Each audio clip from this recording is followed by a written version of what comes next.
And guess what? Happy New Year to everybody. It's New Year's Eve, and we're a few hours away from the start of a new year, but wouldn't it be nice to get a couple of points and a win over a very good hockey club, Tampa Bay, this evening? You're feeling classy right now for this New Year's Eve, are you? How about that? I appreciate that. You got me jumping up here in the booth here, Steve. I cannot wait for the good guys to start on the right foot heading into the new season. And look, how about just the sheer firepower, the superstar firepower of this Tampa Bay Lightning team. Braden Point, we all know what Pointer can do, 21 points in 31 games played, and he's got a lot better than that. We know he can get up to that point per game pace, so you got to watch out for him. Brandon Hagel, he's a guy that was spoken highly about in that great interview, AD and Alex Killorn. We heard earlier, high praise for him. Just under a point a game, 31 points in 33 games entering today's game. Jake Gensel, we all know what he can do. We all saw him just dominate that Four Nations tournament not too long ago. Nikita Kucherov, look for him to be delaying all game long. And as I just mentioned in the keys of the game, the Ducks must suffocate them on the ozone entry for them. They'll be trying to pull up all game long. Ducks better not be having none of it. All right. And we are just moments away from the opening face-off, but right now let's head downstairs for the rendition of the Star Spangled Banner. Young kids out there at the blue line to our left from up here in the press box, in for a pretty exciting afternoon here, Ducks and Lightning. And let's go down for the beginning of all of this with Tim Kepler. Oh, say, can you see by the dawn's early light what so proudly we held at the twilight's last gleaming, whose broad stripes and the bright stars through the perilous fight o'er the ramparts we watched were so gallantly streaming, and the rockets regular, the bombs bursting in air, gave proof through the night that our flag was still there. Oh, say does that star-spangled banner yet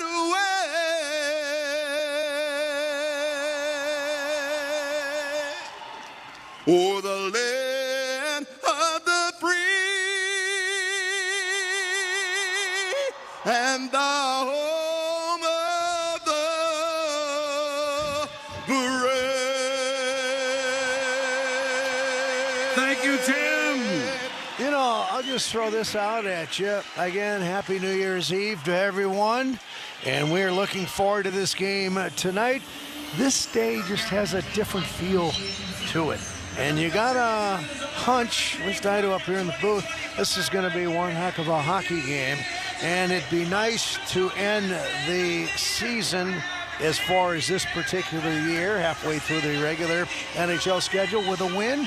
Get a little good vibe going into a final game here at home before the road trip coming up in early January. Got Minnesota in here Friday night, then on to Washington, Philadelphia, Carolina, and Buffalo. Not an easy trip, but it'd be nice to gain a few points here tonight and then in the next couple of days, and we'll see what transpired. I'll tell you, this crowd is fired up. We have another nice gathering here, this time for an afternoon affair on New Year's Eve. So stick around, enjoy it with us. Go Ducks! Face off center ice. Lots of noise, a lot of positive vibes coming in, and McTavish drops the puck back from the center ice face-off circle. And the Ducks skate in after it. Tampa Bay's here to clear it out of the zone, down the ice, and a race for the puck there. Anaheim's defense get the win there in that competition, firing it out to center ice. And there's Chris Kreider, the former Ranger, moving it ahead in the neutral zone, right in front of the penalty box area. Beckett Seneca pushed it in deep, and Tampa will clear it out of of the zone, rolled right back in, and the Lightning will come back and start from scratch. Ed Ward, Des 2 on the ice. See him for the first time in a Tampa uniform here in this facility. Puck played by Anaheim back in their own side of center ice. Almost a minute into the period. Here come the Lightning, a quick shot. It's snapped wide of the net, and it's J.J. Moser going after it for Tampa.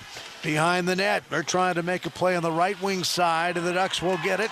Fire out towards center ice. Mikael Granlund will shoot it in deep. Well, that whole sequence there for the Tampa Bay Lightning started when Leo Carlsson was trying to make an innocent chip to middle support there. Far side, red line right on the boards there, and they turn it over. Tampa picks it off, goes back the other way, and they get a quick shot off. This is a team where you got to eliminate those turnovers. All right, Moser again going off on a change after dumping it in deep to the left of Lukas Stolstall's in the goal for Anaheim. Puck rolls into the goal crease of Tampa. They'll cover up on it, and they will start from their own end of the rink. Anaheim's Paling tried to intercept that before it left the zone. Back for is the rookie Ian Moore for Anaheim. Minute and 45 seconds gone by here in the opening period. So happy you're with us here from Southern California. Live at Honda Center. Final game for the Ducks in the latter stages of the month of December. There's the shot. Hit the post. Nestorenko came close to giving Anaheim the lead. What an ozone entry from Nikita Nestorenko. Slight dip of the shoulder. Little pull and drag, and he absolutely unleashes a howitzer that goes off the far side elbow. All right, here come the Ducks, and the fans already chanting, "Let's go Ducks" here at Honda Center. Oh, happy you're with us. Entertaining game, I guarantee you that here in the next couple of hours. Tampa back in their own end of the rink. Oh, and a big hit is put on the Tampa Bay player along the far board, Nick Paul. Fourth line winger. Appears to be okay. Now at center ice, the Ducks will push it inside the Tampa line while at the same time make a change. Nick Paul, 6'4", 234. He's a big boy, and Ross Johnson just made it seem like it was half the weight and half the size there. I mean, that was a bone-crushing hit. Here comes Anaheim. Pass ahead there, and it's broken up as the Ducks head in forward to try and create something. Beckett Seneca has done a little bit of that throughout the first half of the year, hadn't he? Puck sent in behind the goal. Tampa there, pressured. And now they'll find a way to move it out of their own end to center ice in front of the player benches, far side. Well, Coach Q wants to see his squad get a lot more active as far as D-aggressiveness in the O-zone. What did we just see? Jackson Lacombe, wide speed, that aggressive approach there, weak side D on a great kick out from Beckett Seneca. I think Jackson Lacombe, he was trying that scoop shot right around the goal line area. We've seen it a couple times. So close. Boys, it's been fun watching him. I think one of the highlights for me is watching the development of that young man. And guess what? He's only going to get better and better each passing game. Puck is played in by Tampa. They lose possession of the puck that time. Brandon Hagel went towards the net, had the puck roll off his stick, then a shot from the blue line. That whistles wide by Moser, the defenseman. Now we have a stoppage of play. 15:56 to go. First period, and we're looking for the game's initial goal. So far, a low shot volume between both squads here.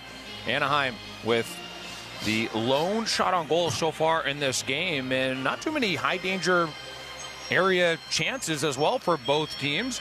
Of course, the best opportunity coming from that Nikita Nestorenko entry. How do you go elbow there? And I think I should maybe elaborate on that elbow term. When I mention elbow, that's the where the crossbar meets the post on both sides. So both sides can obviously have elbow portion of the net, left elbow, right elbow. So there you have it.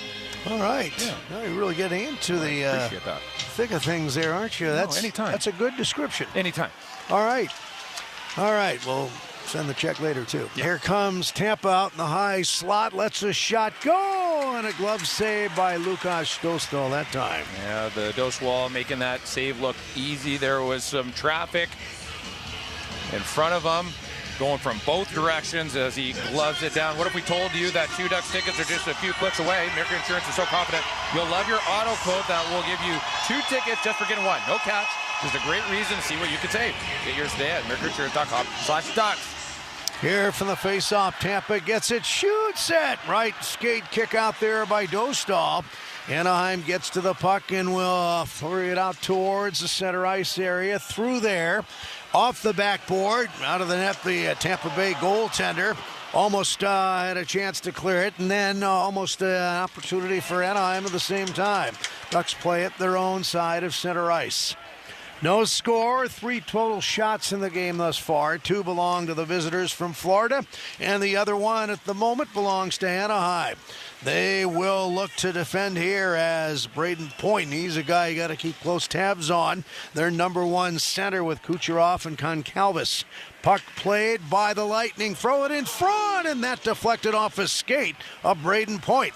Now back in the high slot, move towards the net, a drive, and that one blocked by the youngster Ian Moore, went to the far corner.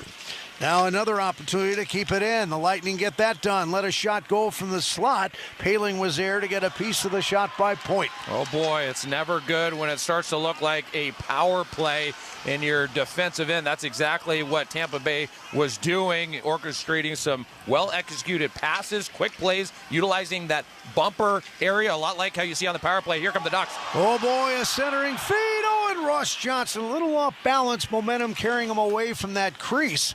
And no shot attempt that time. Meanwhile, Zellweger, the young defenseman for Anaheim, scoots to center, in across center ice. A shot coming, and it's up high over the left arm of the goaltender. Olin Zellweger with some great speed throughout the neutral zone. He starts far side, he hits the mid-mark line, and unleashes a heavy shot high and wide. Here comes Tampa one more time. Little backhand shot. That missed the net. Nick Paul letting that one go. Ducks get it in front of their own players' bench and knock it in deep. One-on-one battle there to the right of the Tampa goal. 13:40 to play and a fast-moving start to this one. Scoreless game. Who's going to get the first goal of the game? Could find out very soon. Puck all the way down the ice. Lacombe in pursuit of it right there. That time moved it away from Zemgus Girgensons. He's their third line left winger. Puck played to the point. Tampa shoots. Shot wide of Dostal. Over the glove, the catching glove of the young goaltender. Puck centered in front into the slot. Bouncing, kept in by Tampa. Backhand shot, miss. That was Pontus Holmberg letting that one go. Up along the near board, they hold it in at the point. Girgensons to the other side. Puck came outside the Anaheim blue line, and it's sent down there by the Anaheim forward, Chris Kreider, before he goes off for a change. Here's Tampa coming in, fast-paced to this one. Shot side of the net, bouncing off the blocker of Lukas Dostal and goes out of play. Well, it was a weak side point pass from Darren Radish to a far side corner Brandon Hagel, and that was a tough angle. Hagel only about a foot above the far side goal line area. He still unleashes a quality 1T. Big time stop by Lukas Dostal. All right, we'll take a quick timeout. Nothing's happening yet as far as scoring on both sides, so we come back at 0-0. And we are talking to you, of course, on Duckstream, powered by TuneIn. What if your instincts could pay off? With Robinhood Prediction Markets, you could put your knowledge to work on the events that matter to you. Prediction Markets isn't just sports. It's the Fed rate decision, your favorite awards show, and so much more beyond the playing field. Trade events with Robinhood. Visit Robinhood.com/predict. That's Robinhood.com/predict. Futures and cleared swaps trading involves significant risk and is not appropriate for everyone. Event contracts are offered by Robinhood Derivatives LLC, a registered futures commission merchant and swap firm. We've been overindulging a little more than usual over the holidays. But now, we are starting the new year off on a healthier note by taking active liver supplements from New Nordic every day. So if better health, more energy, and detoxing your body are some of your priorities this year, get Active Liver today and start the year off knowing you're giving your liver some well-deserved relief. Active Liver is available online at Amazon or NewNordicUSA.com. Or pick some up today at your local CVS, ShopRite, Meijer Grocery, are now available at Wegmans. This December, we'll bring something amazing. A place where 1.2 million square feet of game-changing medicine meet 300 acres of tranquility. It's a place built for everyone in Orange County and designed just for you. Prepare to meet the new UCI Health Irvine Hospital. World-class academic healthcare right here at home. Discover more at ucihealth.org/Irvine Hospital. Powered by UC Irvine. We're back here at Honda Center. Nothing. 12:42 remaining in the first period. Ducks Hockey is brought to you by Brewery X, your hometown independent craft brewery. Look it up, the 91 freeway at Kramer and Glassell, featuring over 40 different styles of beer and hard seltzer, and the best New York-style pizza west of the Mississippi. All right, Tampa races in after the puck. It goes behind Dostal, picked up on the right wing wall and sent to the left side of the rink. All the play right now at the moment down in the Anaheim defensive zone. A shot from straight out near that blue line, deflected wide. Ducks sprint over on the left wing wall to get to it, but they're beaten to it by Tampa. There's a good hit there behind the net for the Lightning. That one on Minchikov, young defenseman. Carlson goes to the other side now. Puck high slot, and that's a drive, a slap shot, which missed the net. Tampa holds it in near that blue line area. From one point to the other goes the puck and pass. And Anaheim intercepts, and here they come on a 3-on-3 across the Tampa line. Play broken up there and cleared out by Darren Radish. Yeah, and it was a great gap up there by a few players for Tampa. J.J. Moser was in the hunt there, and a few others. I tell you what, it just goes to show how important each puck touch is, as Troy Terry behind the play is going at it with J.J. Moser. Yeah, he was holding on to his stick, by the way. Here's a puck in front of the net, and they score. Tampa gets goal number one. 11:19 to go in the period, so they get the first point of the afternoon, and it's now 1-0 for Tampa. Well, I tried to warn you in the pregame show. I mentioned that Nikita Kucherov, he's going to be pulling up all game long. You got to do your best to limit it. Well, what just happened on the near side? Dot lane.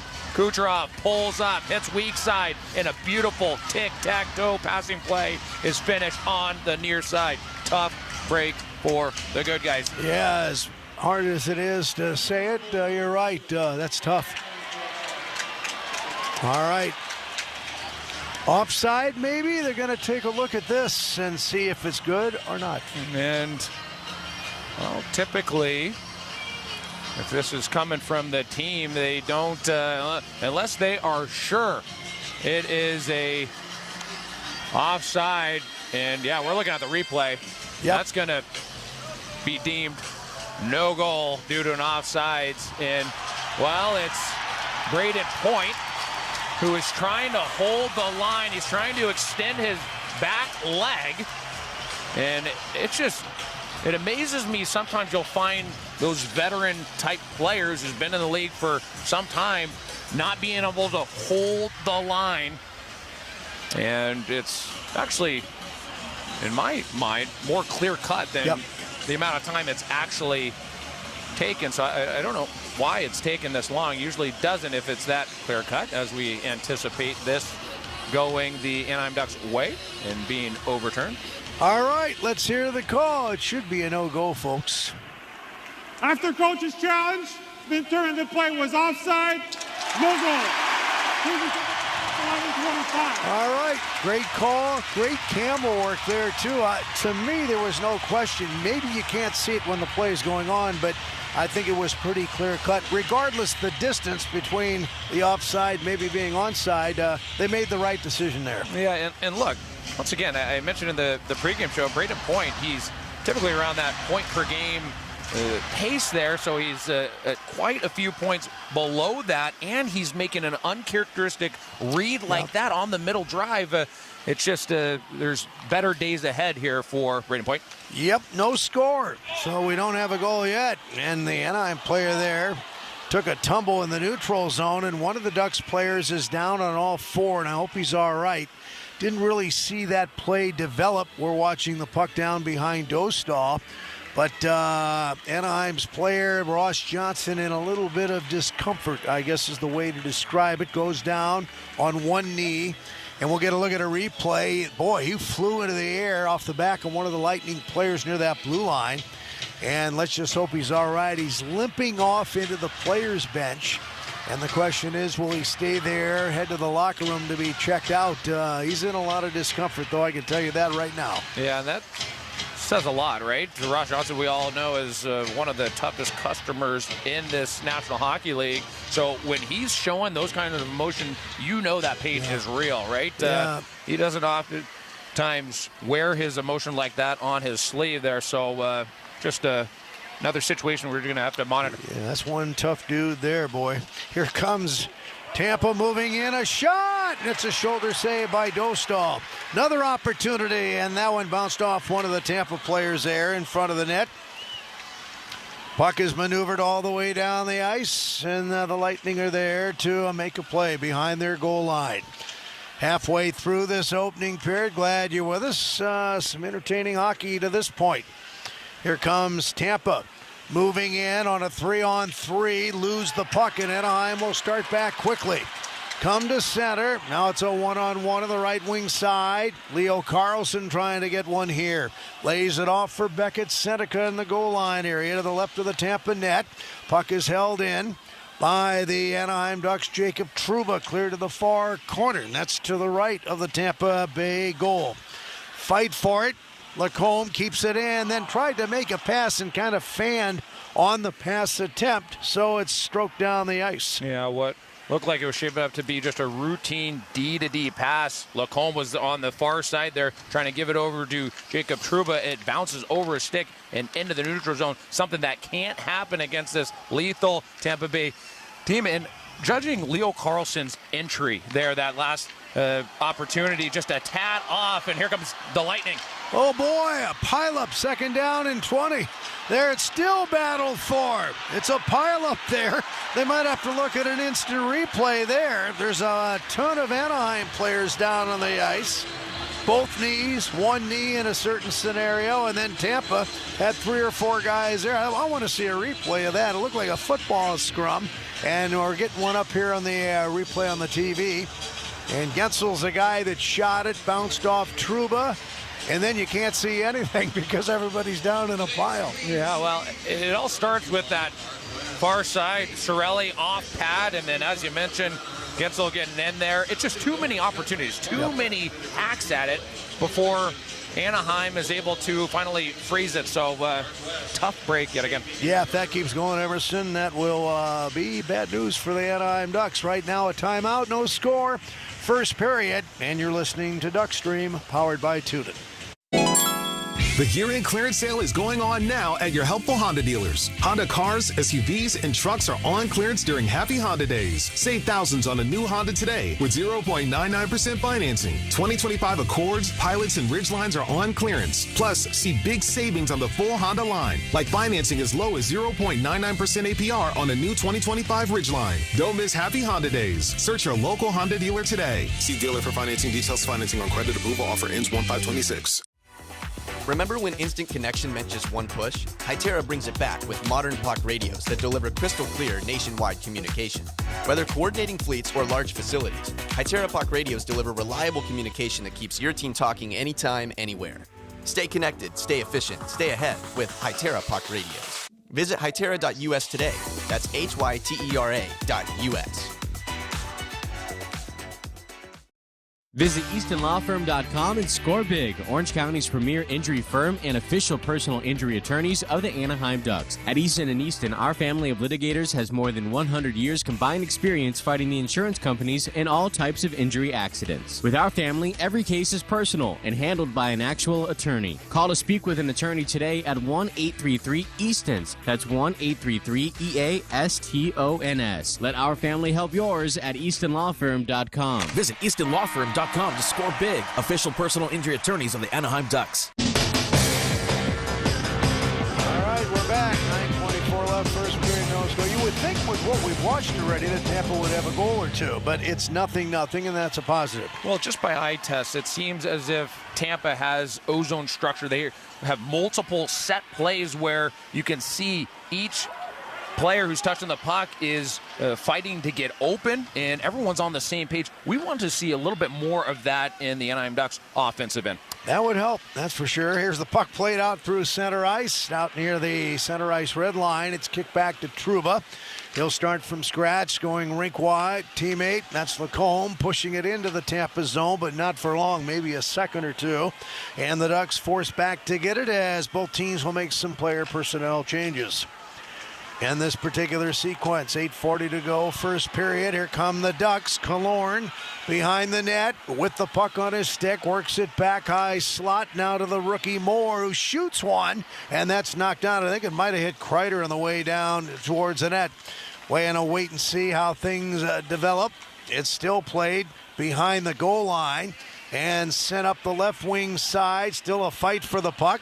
And now it will be cleared out towards the neutral zone. Well, that was a big-time block shot by the Lightning. It's something we talked about in the pregame show and early moments of this game. The Tampa Bay Lightning not allowing a whole lot of shot volume against per game. They are doing a phenomenal job this season in blocking shots, as we just saw, keeping shots to the outside.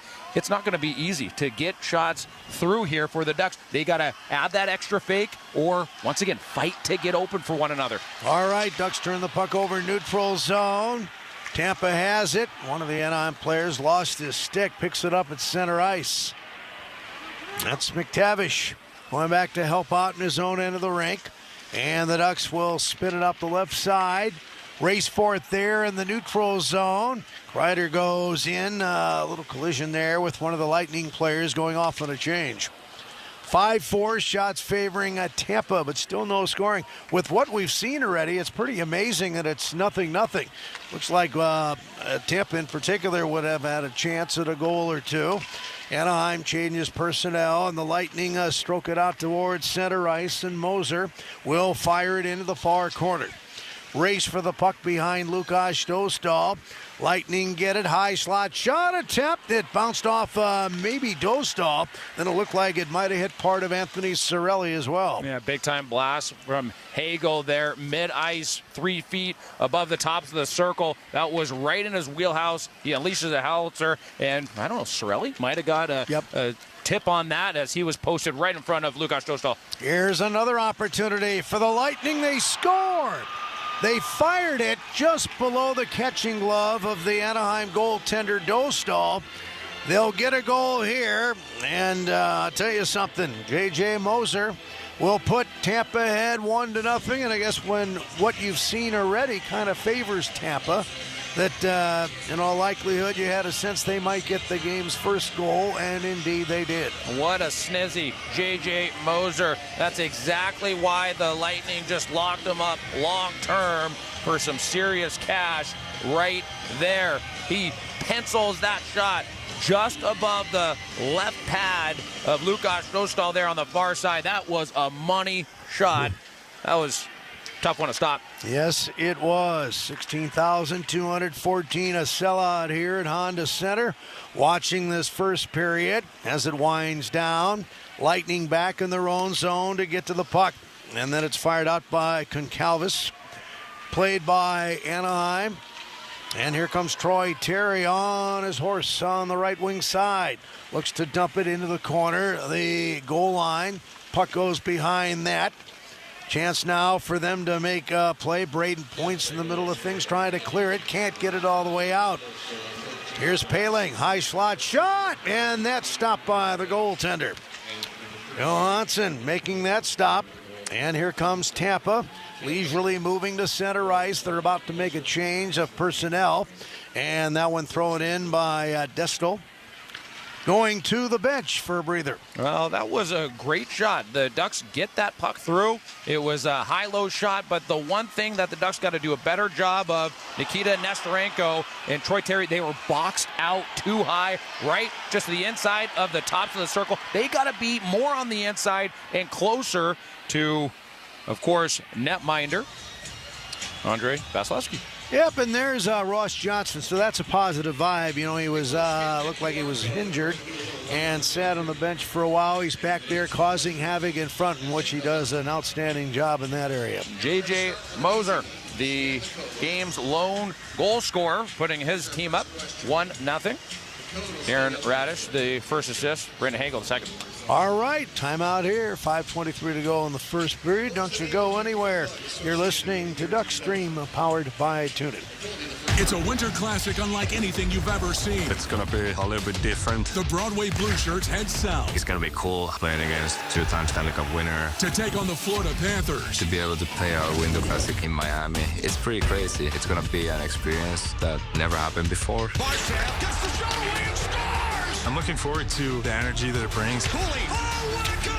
This is going to be awesome. The 2026 Discover NHL Winter Classic. Rangers-Panthers, January 2nd on TNT. Since 1894, Arrowhead Mountain Spring Water has been there for you, with naturally occurring electrolytes for a crisp taste, sourced from springs in and west of the Rockies, refreshing our everyday moments, and now proudly hydrating the Anaheim Ducks. Arrowhead Mountain Spring Water, nothing else. Busy schedule? Flex plans are now available to let you choose the games that you want. Select 7 or more games to save big and get discounts on concessions and merch. Visit AnaheimDucks.com/flexplans.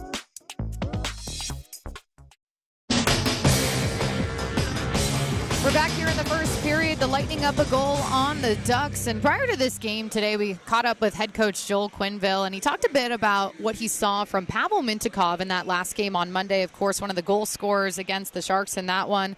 And he was very pleased with the way that Pavel was able to play in that game. Said it was one of his best games this season. And he also liked the way that Mintyukov and Ian Moore worked together, hence why they remained as a pair today, guys. Yeah.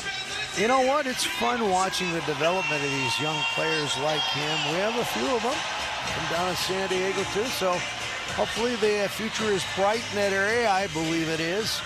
And what greater experience than being here on the NHL team in the first few weeks of your NHL career, and then having some veteran people alongside to help out when needed. Here's a chance to shoot. Big pileup in front of the net.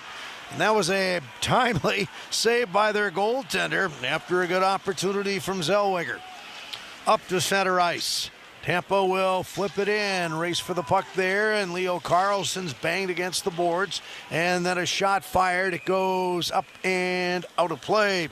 Off the stick, veteran forward Nick Paul. So a 1-0 lead for Tampa here, down to 4:55 to go in the period. Steve Carroll, Emerson Edom here. Full afternoon hockey, by the way. Happy New Year's Eve to everyone. Happy New Year's tomorrow. And we'll be here for another game before we leave town. So more hockey coming your way. And hopefully everyone has a safe and enjoyable weekend coming up. And maybe the rain stays away, too. That would help. Too much rain lately. All right, here comes Anaheim. Moving in on right wing. It's raining right now. Sorry, I didn't look. All right, here is Anaheim back after it. And Tampa will eventually come up with it and heave there on a backhand, picked up by Jacob Trouba. Now as Yanni Gord watches him stride for stride for the Lightning, back in his own zone, Nestorenko goes rink wide. And Anaheim, very methodical, moving the puck up towards center ice. Ryan Poehling, one-time Philadelphia Flyers, shoots it in deep for Anaheim. Troy Terry's there, along with Nestorenko and Poehling on this particular ship. And Tampa will glide the puck out to the neutral zone. Ducks hustle back, try and make a play. The rookie Ian Moore. And he's involved in a little bump there. Stick got caught under one of the Lightning players down at center ice, so the Ducks force it in. That's Ross Johnston going in after it and then using his shoulder to lay a hit there on Tampa. Puck into the Anaheim zone in a hurry. Lightning tried to get it through a couple of players for Anaheim wearing the orange and white. Didn't work. Back the other way, Ross Johnston overskates the puck. Moves it to the goal line. And that's where a feed comes to the point for Trouba, and it deflected off a skate or two. Trickle wide of the Tampa goal. And that all started with great speed on the far side. Oh, here comes Chiarelli on the breakaway. Oh, and he shot it up high as Dostal, fortunate there.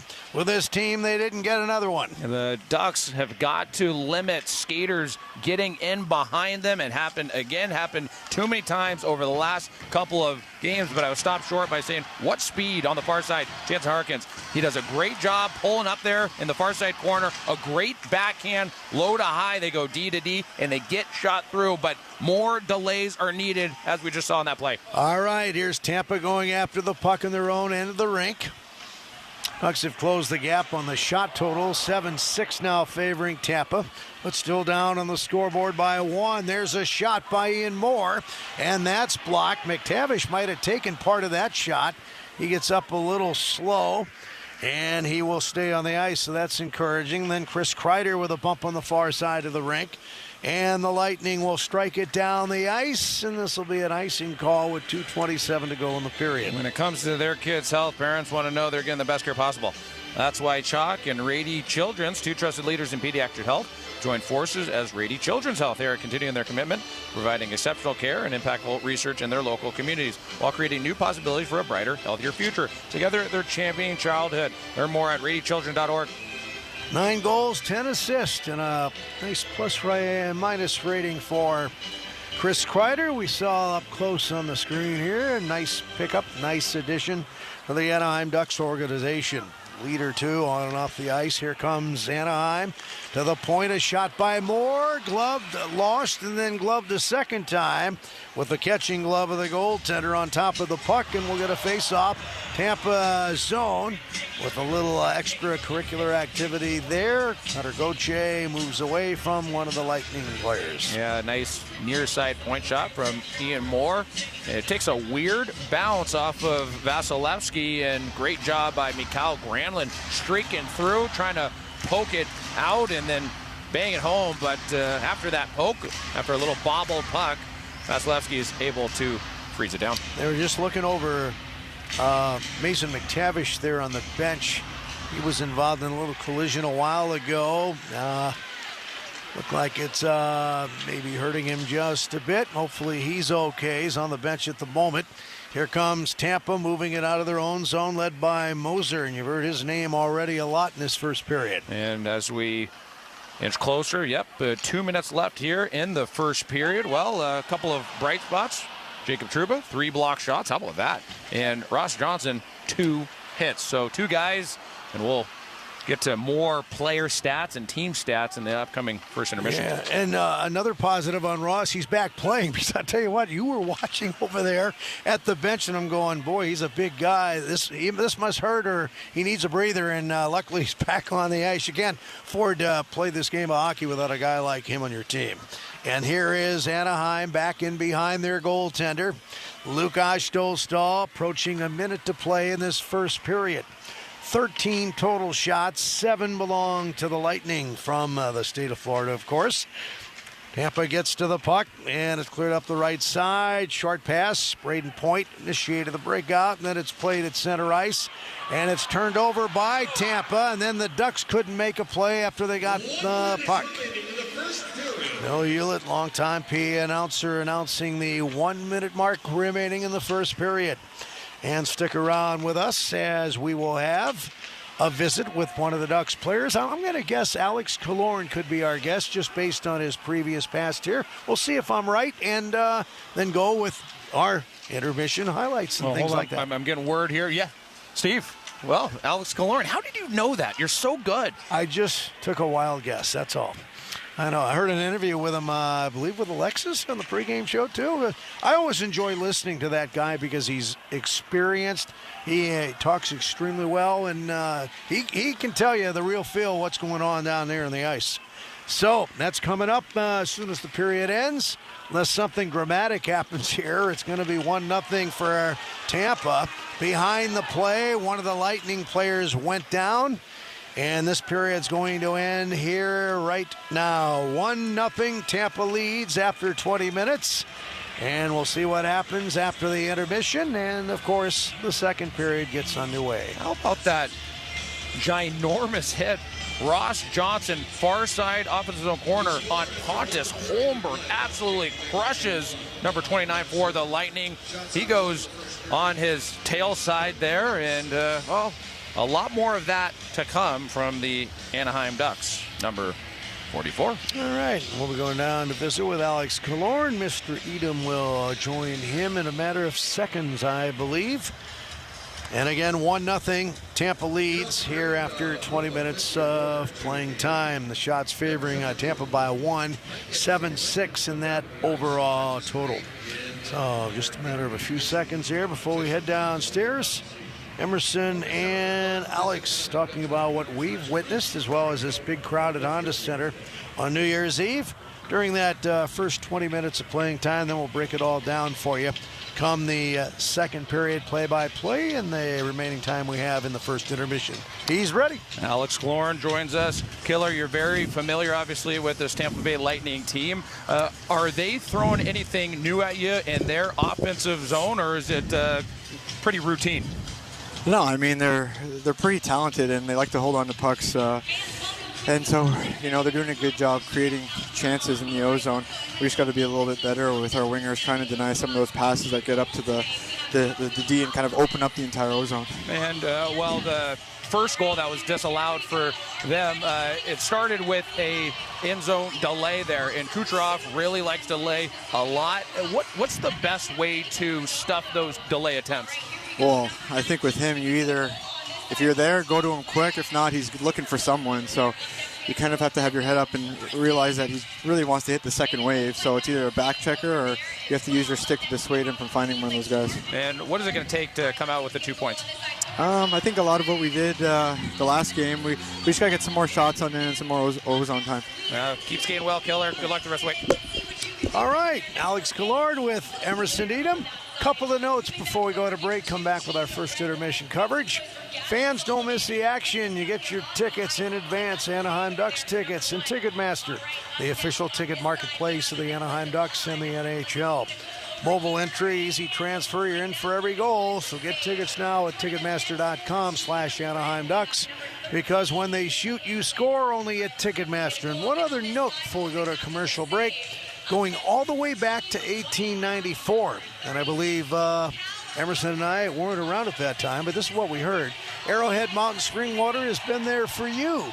Naturally occurring electrolytes for a crisp taste. Sourced from Springs Inn in west of the Rockies, refreshing our everyday moments, and now proudly hydrating your Anaheim Ducks. Arrowhead Mountain Spring Water, nothing else. It's 1-0. For the visitors, Tampa Bay, Anaheim with nothing. Hopefully that changes in period 2. We're coming back with more of the first intermission in a moment on Duckstream, powered by TuneIn. Sound familiar? At Mattress Firm, we understand there are many problems that can keep you up at night, like snoring, aches and pains, or sleeping hot. Our sleep experts have the unrivaled know-how to match you with a mattress that can help.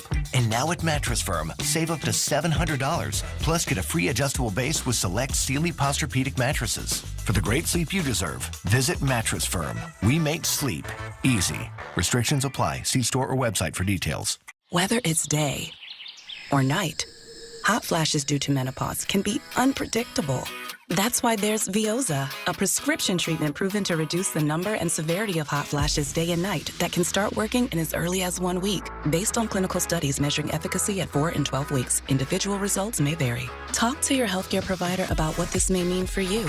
For moderate to severe vasomotor symptoms or hot flashes and night sweats due to menopause, Veoza can cause serious side effects, including liver problems. Your doctor will do blood tests before and during treatment. Stop Veoza and call your doctor if you have symptoms of liver problems, such as feeling more tired than usual, decreased appetite, nausea, vomiting, itching, yellowing of the eyes or skin, pale stool, dark urine, or stomach pain. Don't use Veoza if you have cirrhosis, severe kidney problems, kidney failure, or take CYP1A2 inhibitors. Ask your doctor about Veoza.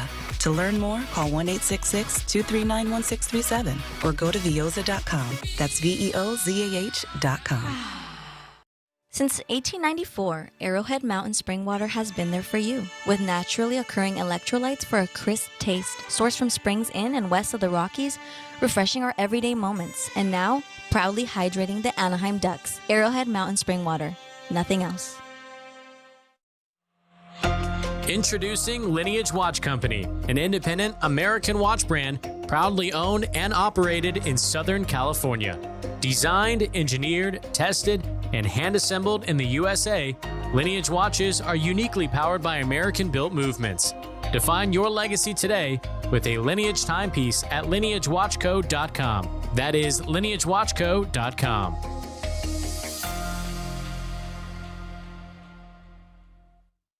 Become an Orange Alliance member today. You'll get the best seats, best savings, and best benefits all season long. Plus, new this year, parking is included. Find out more at AnaheimDucks.com/Orange Alliance.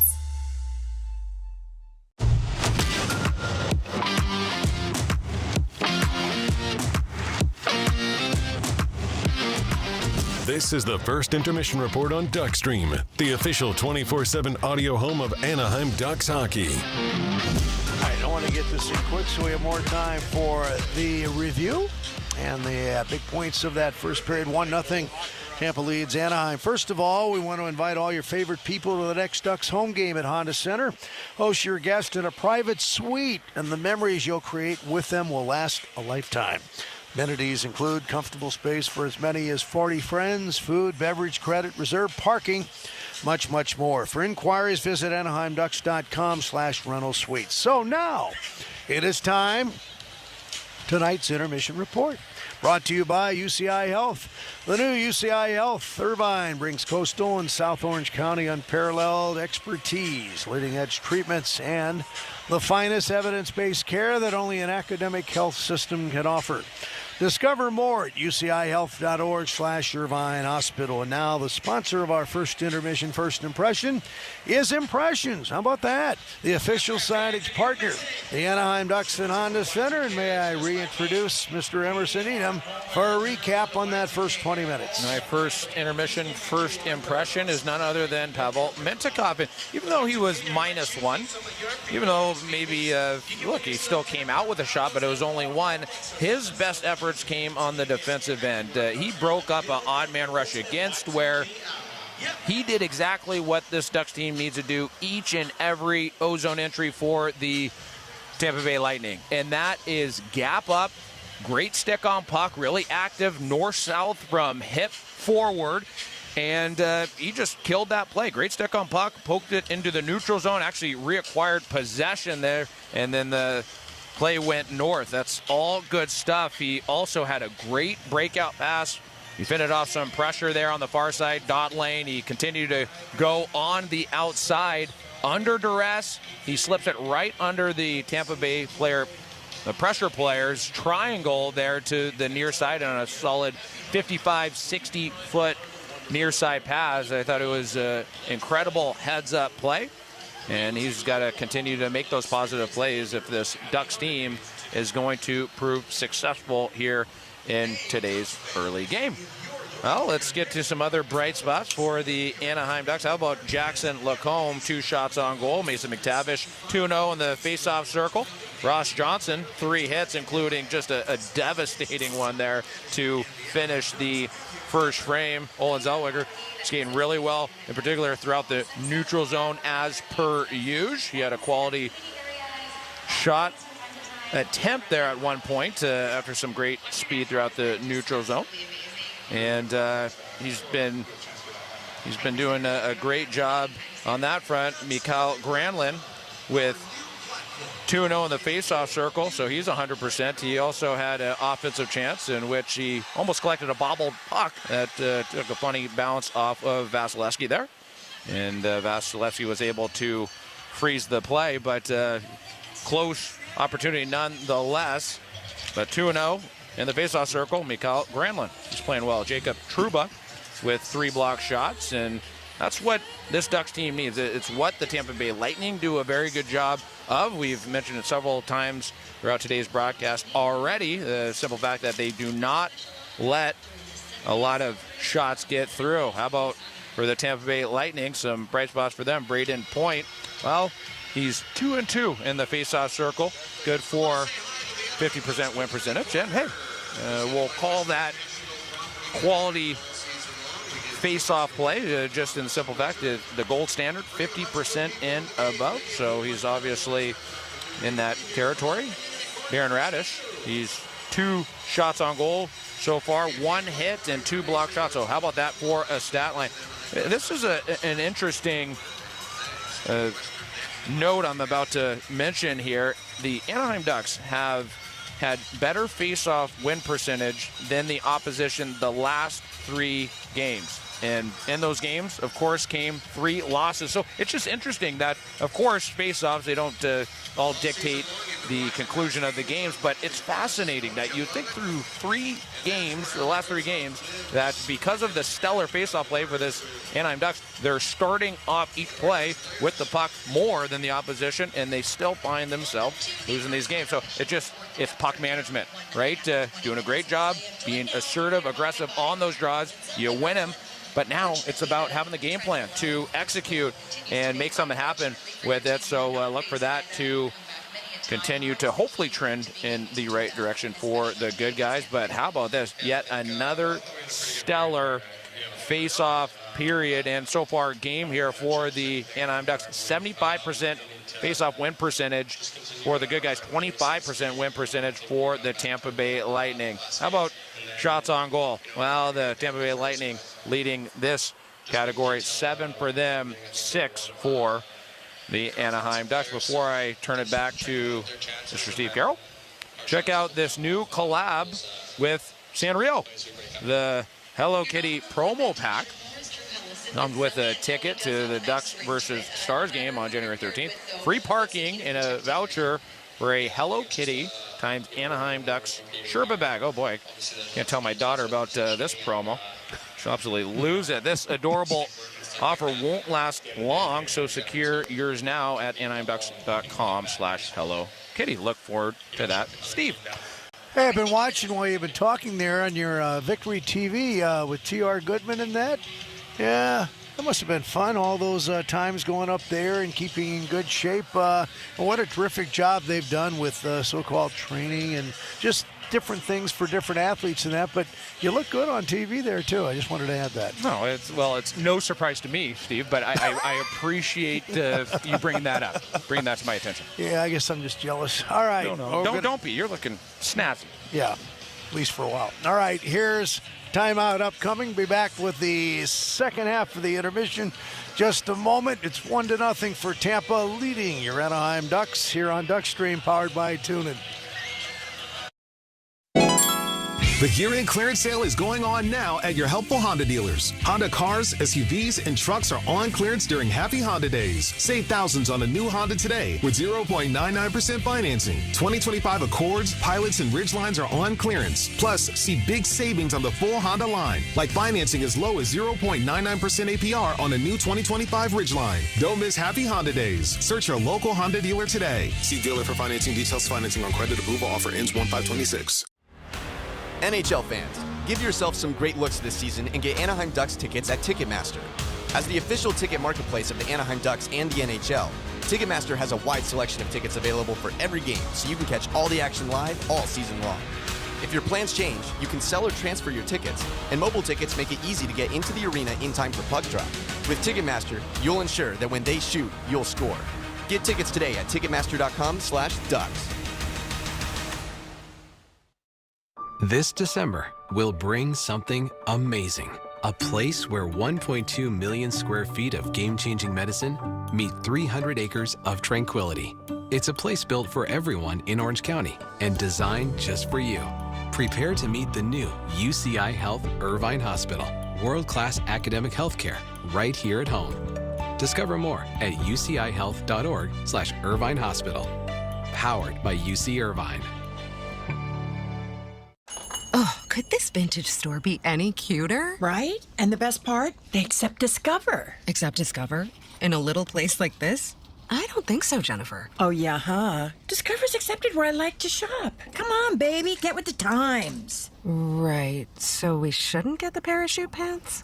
These are making a comeback. I think. Discover is accepted at 99% of places that take credit cards nationwide. Based on the February 2025 Nielsen report. Invite all your favorite people to the next Ducks home game at Honda Center. Host your guests in a private suite, and the memories you'll create with them will last a lifetime.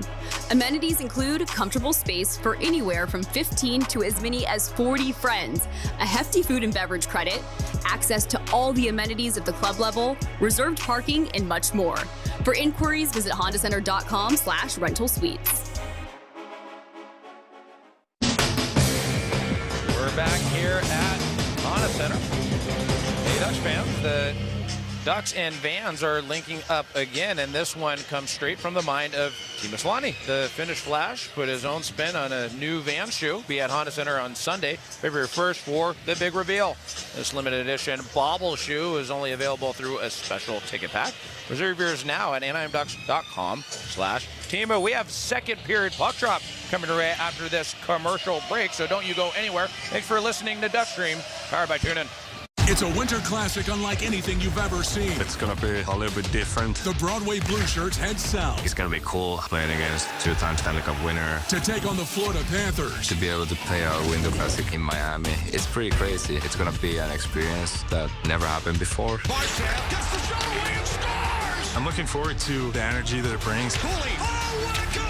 This is going to be awesome. The 2026 Discover NHL Winter Classic. Rangers-Panthers, January 2nd on TNT.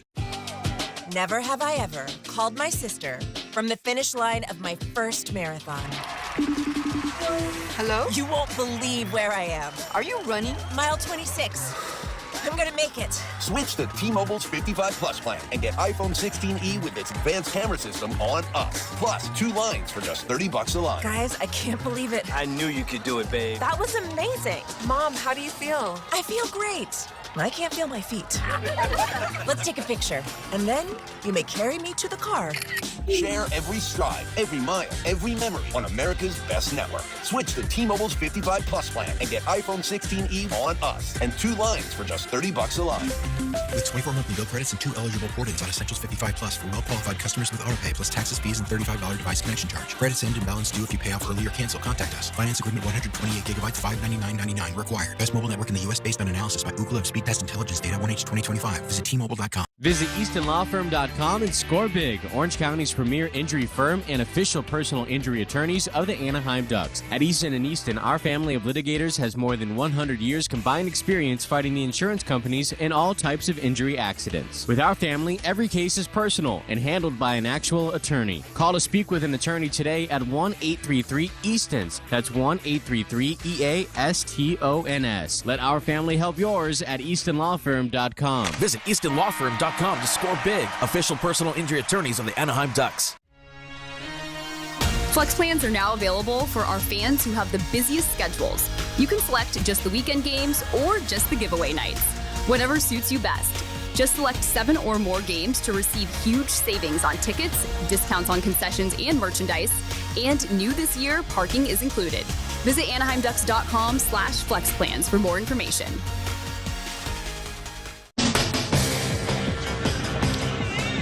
We're back.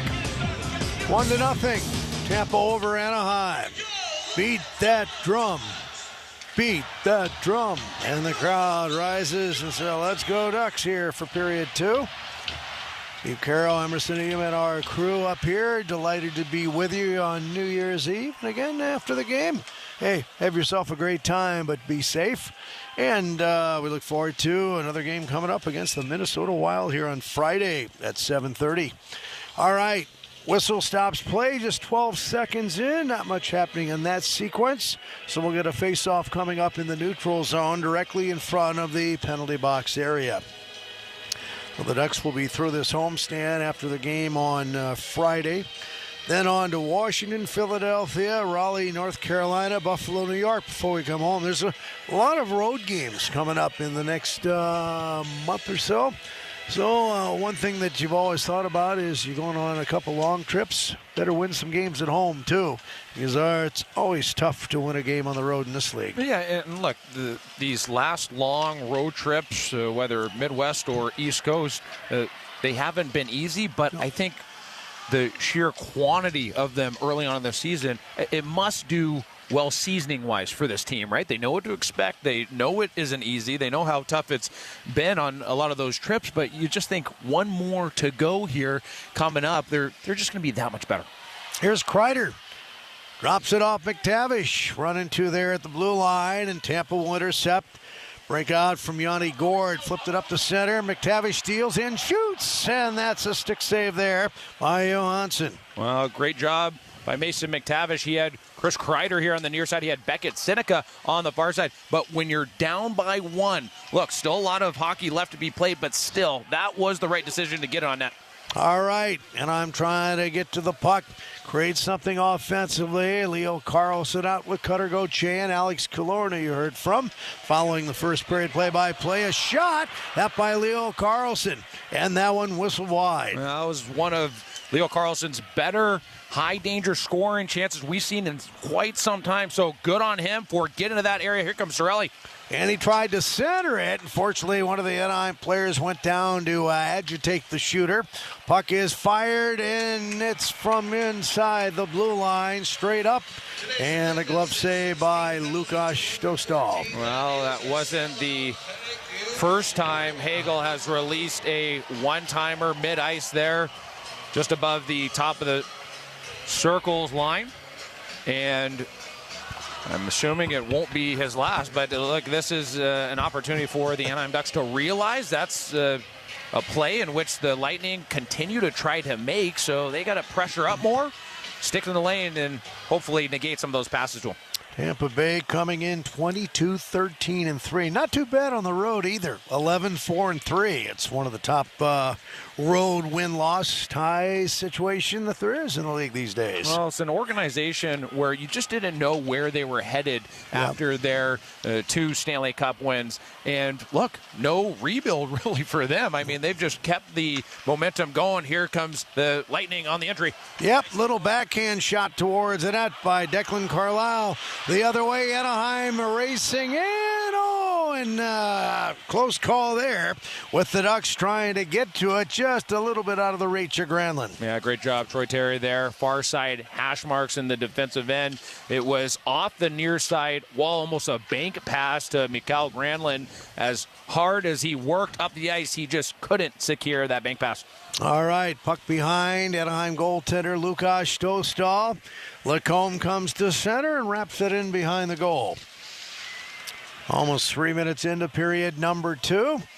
And a 1-0 lead for Tampa so far. A little flip in front of the net, and back check there by Mitchkov. The defenseman helps wind it up and out of the zone. Got some help from Ian Moore as well. And right there, a great clear. Dominic James pressuring Ross Johnson here at the near side, top of the circle. Ross Johnson gets a strong side off the board clear. That was big time. Look, the Tampa Bay Lightning, I think they have been simmering down their offensive zone structures, but here's the scary part. I don't think Anaheim has done any favors in their offensive end, creating some tic-tac-toe passing. That's got to be turned around. Yep.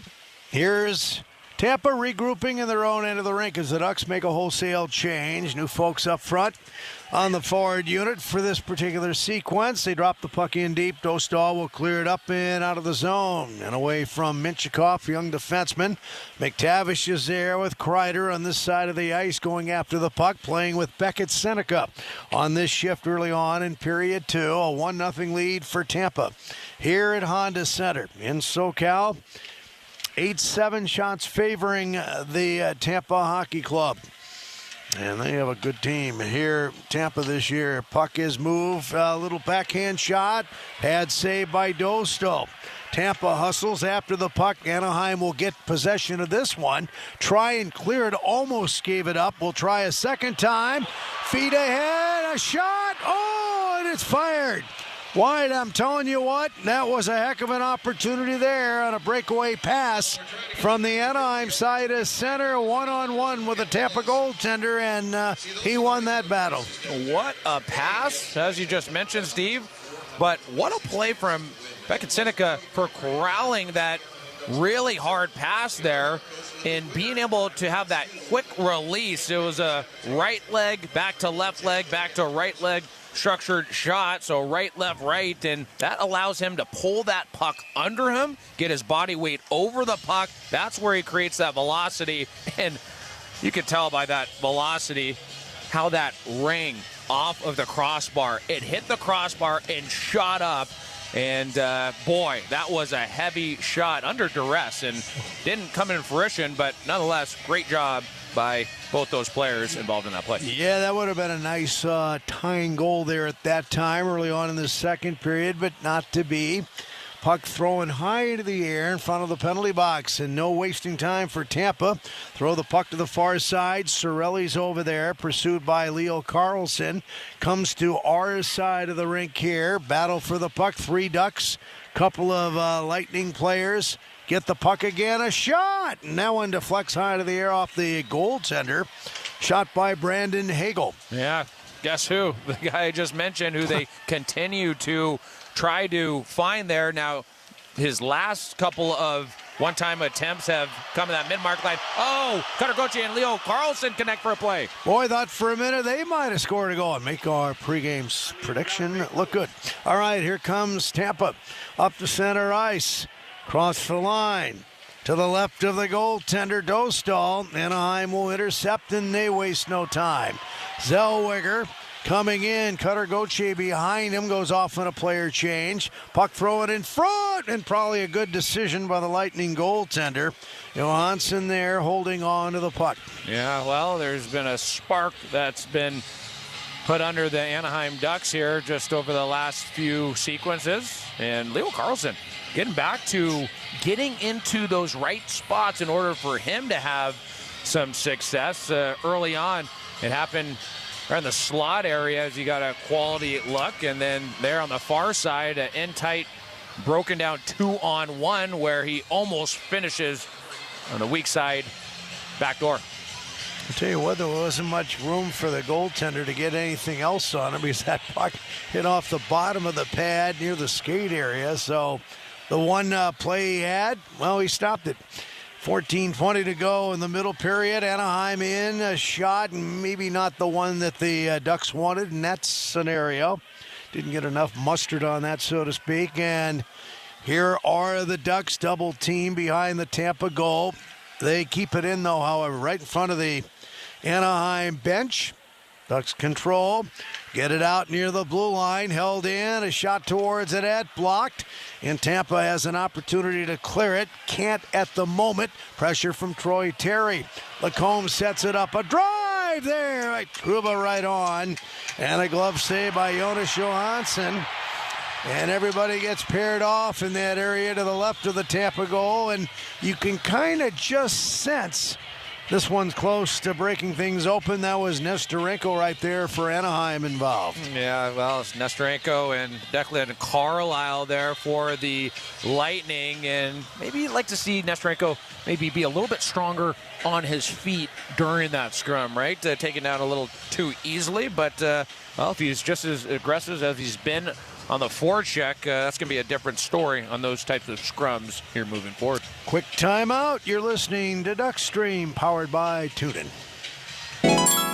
The year-end clearance sale is going on now at your helpful Honda dealers. Honda cars, SUVs, and trucks are on clearance during Happy Honda Days. Save thousands on a new Honda today with 0.99% financing. 2025 Accords, Pilots, and Ridgelines are on clearance. Plus, see big savings on the full Honda line, like financing as low as 0.99% APR on a new 2025 Ridgeline. Don't miss Happy Honda Days. Search your local Honda dealer today. See dealer for financing details. Financing on credit approval. Offer ends 1/5/26.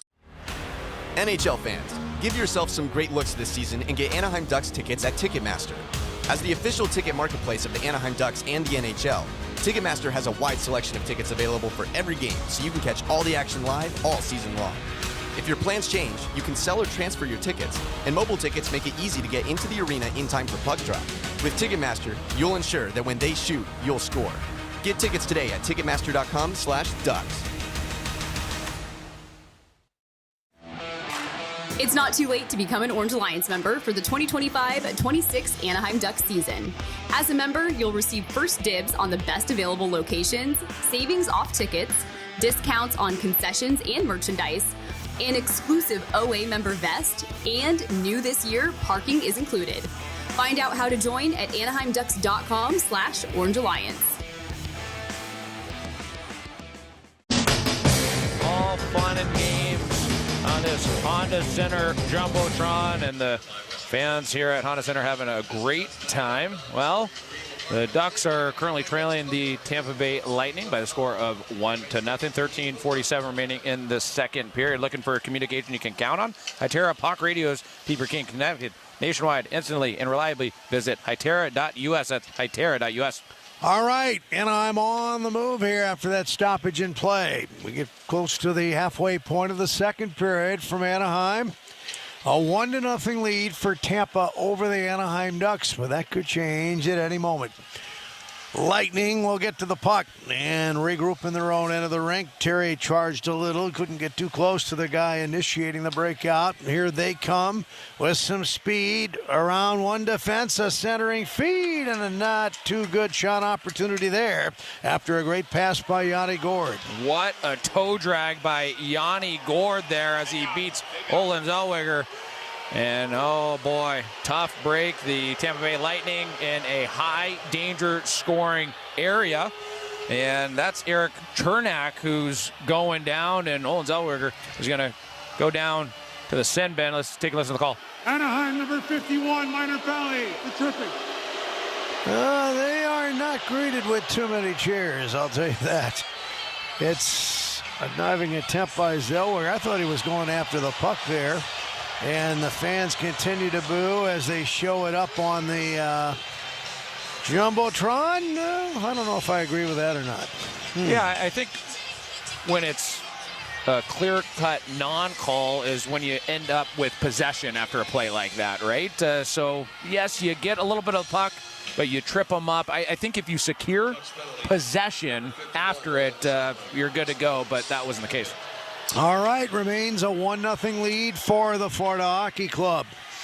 Penalty kill presented by Holy Guacamole, America's #1 selling guacamole and avocado dips. And here comes Paling. Out of his own zone, one man back towards the net, a shot. Now it actually deflected off the Tampa player. Yeah, that was great speed there by Paling. He was going one-on-one against Darren Radish. A couple of stutter steps there, quick footwork before attempting to get that puck from the far side hash marks to the net, but it misses just wide. Oh, there's a shot. Pad save by Dostal that time on a shot by Bjorkstrand. Their fourth line right winger. He's playing with Dominic James and Nick Paul tonight. On the Lightning chart, puck is passed back and forth inside the blue line in the Anaheim zone. Then a drive from way out. That deflects high into the netting, and one of the Ducks might have taken a good part of that shot. On all fours, that's Ryan Paling getting up, but he is getting up slowly but surely, it looks like. Yeah, that's what you call selling out right there, right? Getting in front of that puck. Yeah, that looked like it stung. And Paling and the Lightning bench barking at one another as Paling goes back to his respective players' bench. But that was a heavy bomb there. And how about the near side flank player there on the Tampa Bay power play? That's, of course, Kucherov there. How about that? Just perfect pass there, right in the wheelhouse of Radish and that heavy bomb. Here comes Kreider on the far side. He has a teammate to pass to. That's Minchkov, the young defenseman. He's being harassed by Nick Paul beneath the Tampa goal line, and that means that Tampa will regroup with all five heading up the ice to the neutral zone. A drop pass.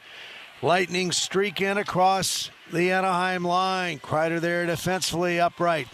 Now a feed from Nick Paul. Now making a play out near the blue line. Opportunity for him to do some damage. Goncalves with the puck, centers it. Man, it's deflected wide by Anthony Cirelli. Wow, great pass here. Near side half wall from Gonzalez. And, well, there was a tip there in the bumper player. And Cirelli gets a stick on that. That was a close call by the Ducks, and luckily they get the clear.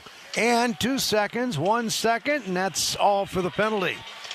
Anaheim, Zellweger back on. We're near the midway point of the second period here. Kucherov in front, a shot by Braden Point, and that was blocked. More pressure coming from the visitors from Florida. Try and get a play up the right wing side. Lacombe was over there trying to challenge it, and it gives Anaheim a chance to clear it all the way down. This will be icing as the call. That was a big-time kill right there for the Anaheim Ducks. Well, you just don't know. When you're down by 2, in that case, if the Tampa Bay Lightning would have scored on that last power play attempt, you just don't know, right? course, it's the hardest lead in hockey to maintain, but at the same time, they just got too much skill on this Tampa roster, so big-time clear there for the Ducks. Yeah, no question, this is a good hockey club here. You know what? They'll be in the running postseason for some steps up towards perhaps playing for a Stanley Cup. Wouldn't surprise me. Face-off coming up in the Anaheim defensive zone here. 10:32 to play in the second period if you just joined us. And considering all the entertainment here, shot selections, let's see, 20 total shots between the teams. Kind of surprised it's just a 1-0 game, to be quite honest about it. Goaltending a key, Dosto for Anaheim and Johansson for this Tampa hockey club. Here's Anaheim trying to break out. Puck is held in by Radish, goes to the goal line. Radish has it again. Another shot, bad angle by Kucherov, and that one bounced off the far board and down to center ice. Well, Chris Kreider was attempting to float and almost anticipate a clear for the Ducks before a great play there, and it was Darren Radish who has been an absolute menace in this game here for the Lightning. He picks that puck out of midair. That was a pass attempt and a sauce pass attempt by Beckett Seneca that didn't connect, and it's just one of those things where you got to limit the turnovers, but it was interesting that breakout attempt that maybe they're trying to cheat a little bit and send one winger, if not two. That's just a defensive zone system on the breakout that we're going to continue to monitor. There's no cheating in hockey, is there? A little bit. A little bit sometimes. Okay. Yeah. If it's done right, it works. And the officials aren't looking. All right, here's the puck played out to center ice. And the Ducks trying to get on the board here for the first time. Come on, guys. Here's Killorn back behind the Tampa goal. Pressure coming from 4 Ducks in their zone at the moment. Make it 5 now. Shot from way out. Missed the net. That one by Leo Carlson. Behind the goal. Puck swung up the right side by Nick Paul. All the way down the ice, but there won't be a whistle this time. Ducks back after it. And a quick release and a pass. Going to wind up not connecting with Leo Carlson, who pursues the puck carrier at the moment. With 8:48 to go in the second period. Only 1 goal to date. If you just tuned us in, that belongs to the Florida hockey team. And only 21 shots between both clubs here. 8:35 remaining in the second period. Here comes Troy Terry on the near side entry. He's a guy that can stir some things up here and get Anaheim on the board, or maybe assist in a goal. We'll see how that develops as Tampa glides through center ice. Move in against the rookie Moore. Moore laid a pretty good size hit on Carlisle, their defenseman. And the Ducks bring it up to their own line. Pass selection off the mark, but Anaheim hustles in front of the penalty box to get to it, and that's Granlund wrapping it in. Over to play it, Max Crozier. Now on right wing. There's a feed up the ice. 2-on-2 developing. A pass up ahead to the leader of that 2-on-2 for Tampa, then a shot by that same guy. High slot taken by Hagel and stopped again by Dostal. Yeah, and that last broken 2-on-1 against, it was Pontus Holmberg there far side. He was the puck carrier, and he attempts to do a near side pass to Brandon Hagel as a sauce pass. A great interception by the Ducks defense. And, well, yet another odd man rush against Steve. How are this Ducks team going to be able to limit those types of opportunities? They got to limit individuals getting in behind them. Can't happen anymore. Nope, you're right. You're listening to Duck Stream, powered by TuneIn. This December will bring something amazing. A place where 1.2 million square feet of game-changing medicine meet 300 acres of tranquility. It's a place built for everyone in Orange County and designed just for you. Prepare to meet the new UCI Health Irvine Hospital. World-class academic healthcare right here at home. Discover more at ucihealth.org/Irvine Hospital. Powered by UC Irvine. Visit EastonLawFirm.com and score big. Orange County's premier injury firm and official personal injury attorneys of the Anaheim Ducks. At Easton & Easton, our family of litigators has more than 100 years combined experience fighting the insurance companies in all types of injury accidents. With our family, every case is personal and handled by an actual attorney. Call to speak with an attorney today at 1-833-EASTONS. That's 1-833-EASTONS. Let our family help yours at EastonLawFirm.com. Visit EastonLawFirm.com to score big. Official personal injury attorneys of the Anaheim Ducks. Since 1894, Arrowhead Mountain Spring Water has been there for you, with naturally occurring electrolytes for a crisp taste, sourced from springs in and west of the Rockies, refreshing our everyday moments, and now proudly hydrating the Anaheim Ducks. Arrowhead Mountain Spring Water, nothing else. Busy schedule? Hey, FlexPans are available now to let you choose the games that you want. Select 7 or more games to save big and get discounts on concessions and merch. Visit AnaheimDucks.com/FlexPans.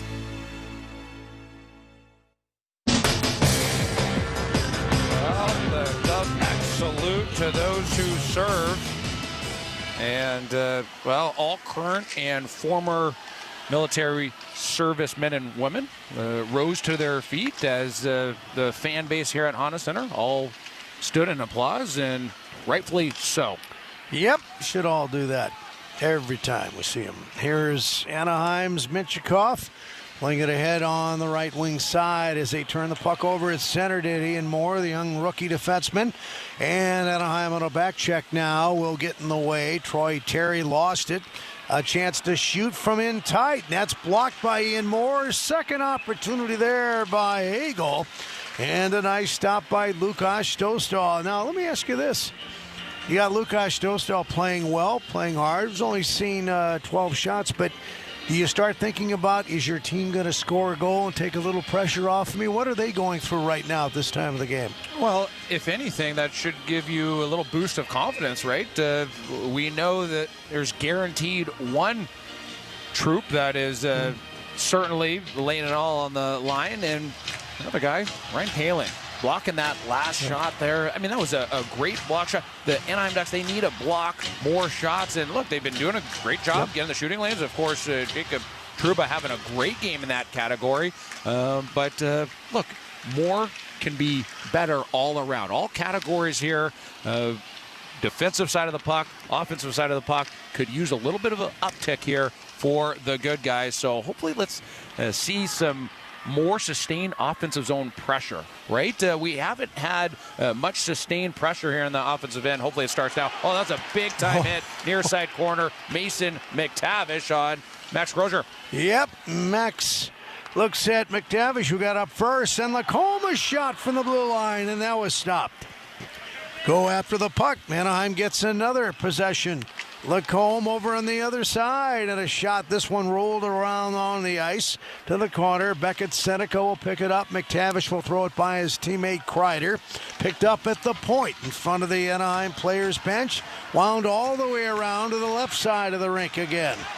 Ducks behind the net, try and throw it in front. Lacombe now for Seneca, who had a collision. Otherwise, he might have had a close-in shot chance. And I don't know how that wasn't interference on Seneca, as Jacob Trouba, their far side point, doesn't get the shot through. It gets blocked, and, well, we have to monitor Beckett Seneca. It seemed like he was a little bit banged up on that play. Yeah, I would agree with your assertion of that. Here comes Anaheim, starting from scratch in their own end of the rink. 5:45 to play in the second period.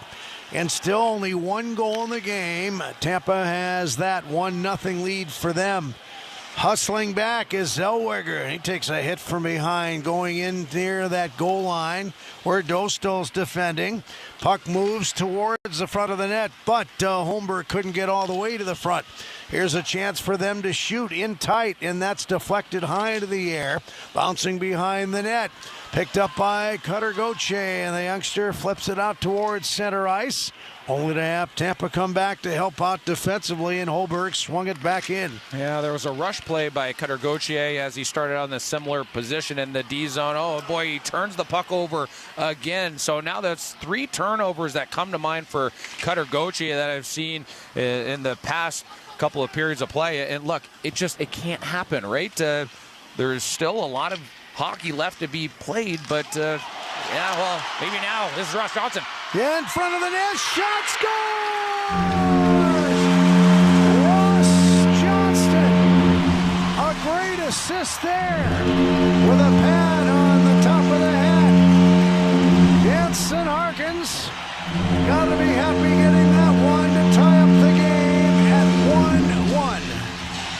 Enforcer Ross Johnson looking like Anaheim Ducks legend Adam Oates with that pass in play. My, oh my, it was a broken 2-on-1 against a little backhand, forehand. He looks back, and then he goes back to the backhand, and then Johnson slings it over to Jansen Harkins, near side back door, and that wasn't an easy finish for Jansen Harkins because he was off balance and he was trending towards this near side offensive zone corner. He slides it home.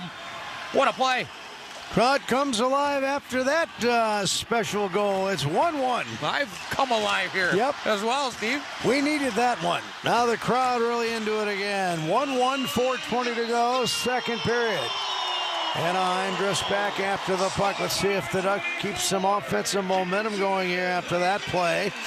A steal by Tampa. Makes a move to the right of Dostal. Still with the puck. Over there is the threat that Tampa poses, but they can't get the puck to the guy they wanted to. Behind the net, Dominic James. Puck sent all the way down the ice. And the Lightning look to throw it to center ice. Pass ahead for Bjorkstrand.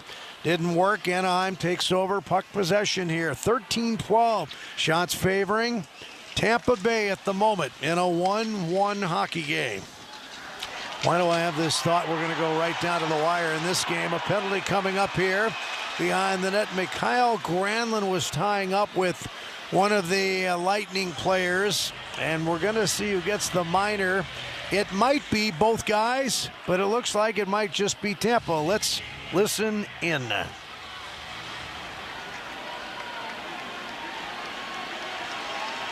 24, Tampa, minor penalty, Holding the call, and it goes against Max Crozier. So, power play time for Anaheim. It'll come up after this timeout on Duckstream, powered by TuneIn. It's a winter classic unlike anything you've ever seen. It's going to be a little bit different. The Broadway Blue Shirts head south. It's going to be cool playing against two-time Stanley Cup winner. To take on the Florida Panthers. To be able to play our Winter Classic in Miami, it's pretty crazy. It's going to be an experience that never happened before. Marchand gets the shot away and scores! I'm looking forward to the energy that it brings. This is going to be awesome. The 2026 Discover NHL Winter Classic. Rangers Panthers, January 2nd on TNT. Remember when instant connection meant just one push? Hytera brings it back with modern puck radios that deliver crystal clear nationwide communication. Whether coordinating fleets or large facilities, Hytera puck radios deliver reliable communication that keeps your team talking anytime, anywhere. Stay connected, stay efficient, stay ahead with Hytera puck radios. Visit Hytera.us today. That's HYTERA.us.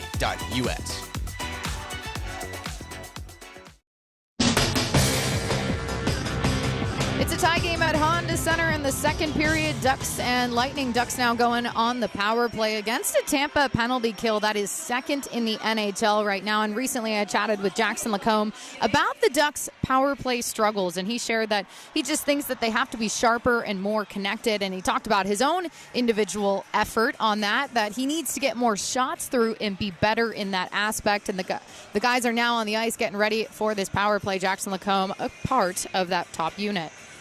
Great stuff, AD. If you want some other stellar insight from Alexis Downey, join us on the postgame show by texting us at 714-439-8422. We'd love to hear your thoughts on the game. It's all tied up now due to a goal from the good guy's very own Jansen Harkins, assisted by Ross Johnson. And Steve, what kind of power play is it? It's a JMG power play. Trying to be like Phil that time. Nobody can match that, though. No, it was good. Here's Anaheim back in their own end of the rink. Regrouping here in the later stages of period number 2. Already 15 seconds gone by in that minor penalty. Place will explode if Anaheim can get the next one. They're right back in this contest. Deadlocked at 1 now. Here's Brandon Hagel circling back from the neutral zone to drop it off on the right to Eric Chernett. And just a note, you came in kind of cold there in the commercial break, right? Cold vocals there due to stoppage. So anyway, look forward to the next one. It worked out. I became hot all of a sudden. All right, here comes play down by the goal line. Well, a hot comeback for the Anaheim Ducks. I think we're seeing that right now. Be neat to get another one before the period comes to an end, and the puck is thrown out of play. Did that guy catch that puck on a fly? Because it was blasted up the right side near the penalty box, and I think the guy caught it. Are we at a ball game right now? I mean, that's something that you see at the Angels game across the street. How about that? Yeah. Well, that lucky fan who's all hopped up, he's taking home a souvenir with high fives all around. Yes, that rim or a potential clear from the Lightning in the near side corner, deflected off of Beckett Seneca, his lower extremities, and deflected into the crowd. Yeah, you know what? He's looking at his right hand. I'm sure there's a little bit of discomfort there catching that on the fly, and everyone wants to see the puck up close down where he's sitting. All right.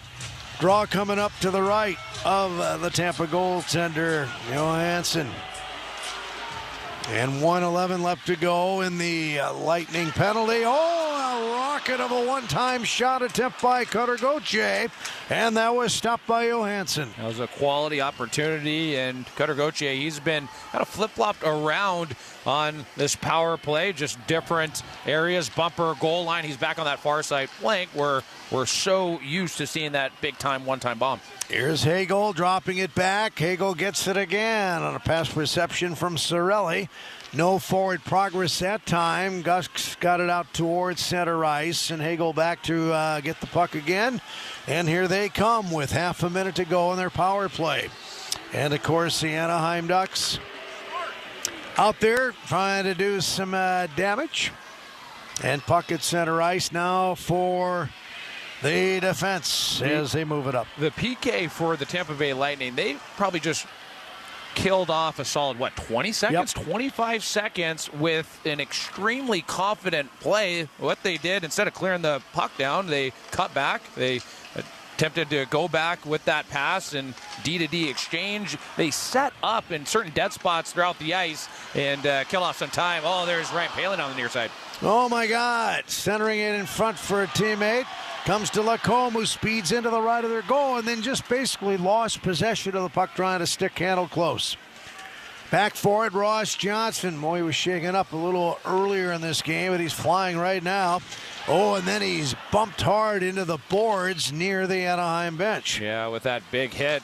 That was the guy who was skating up the ice with the puck, J.J. Moser. What a hit. There's Phil Hewlett with the announcement. A minute to go in the second period. Close game.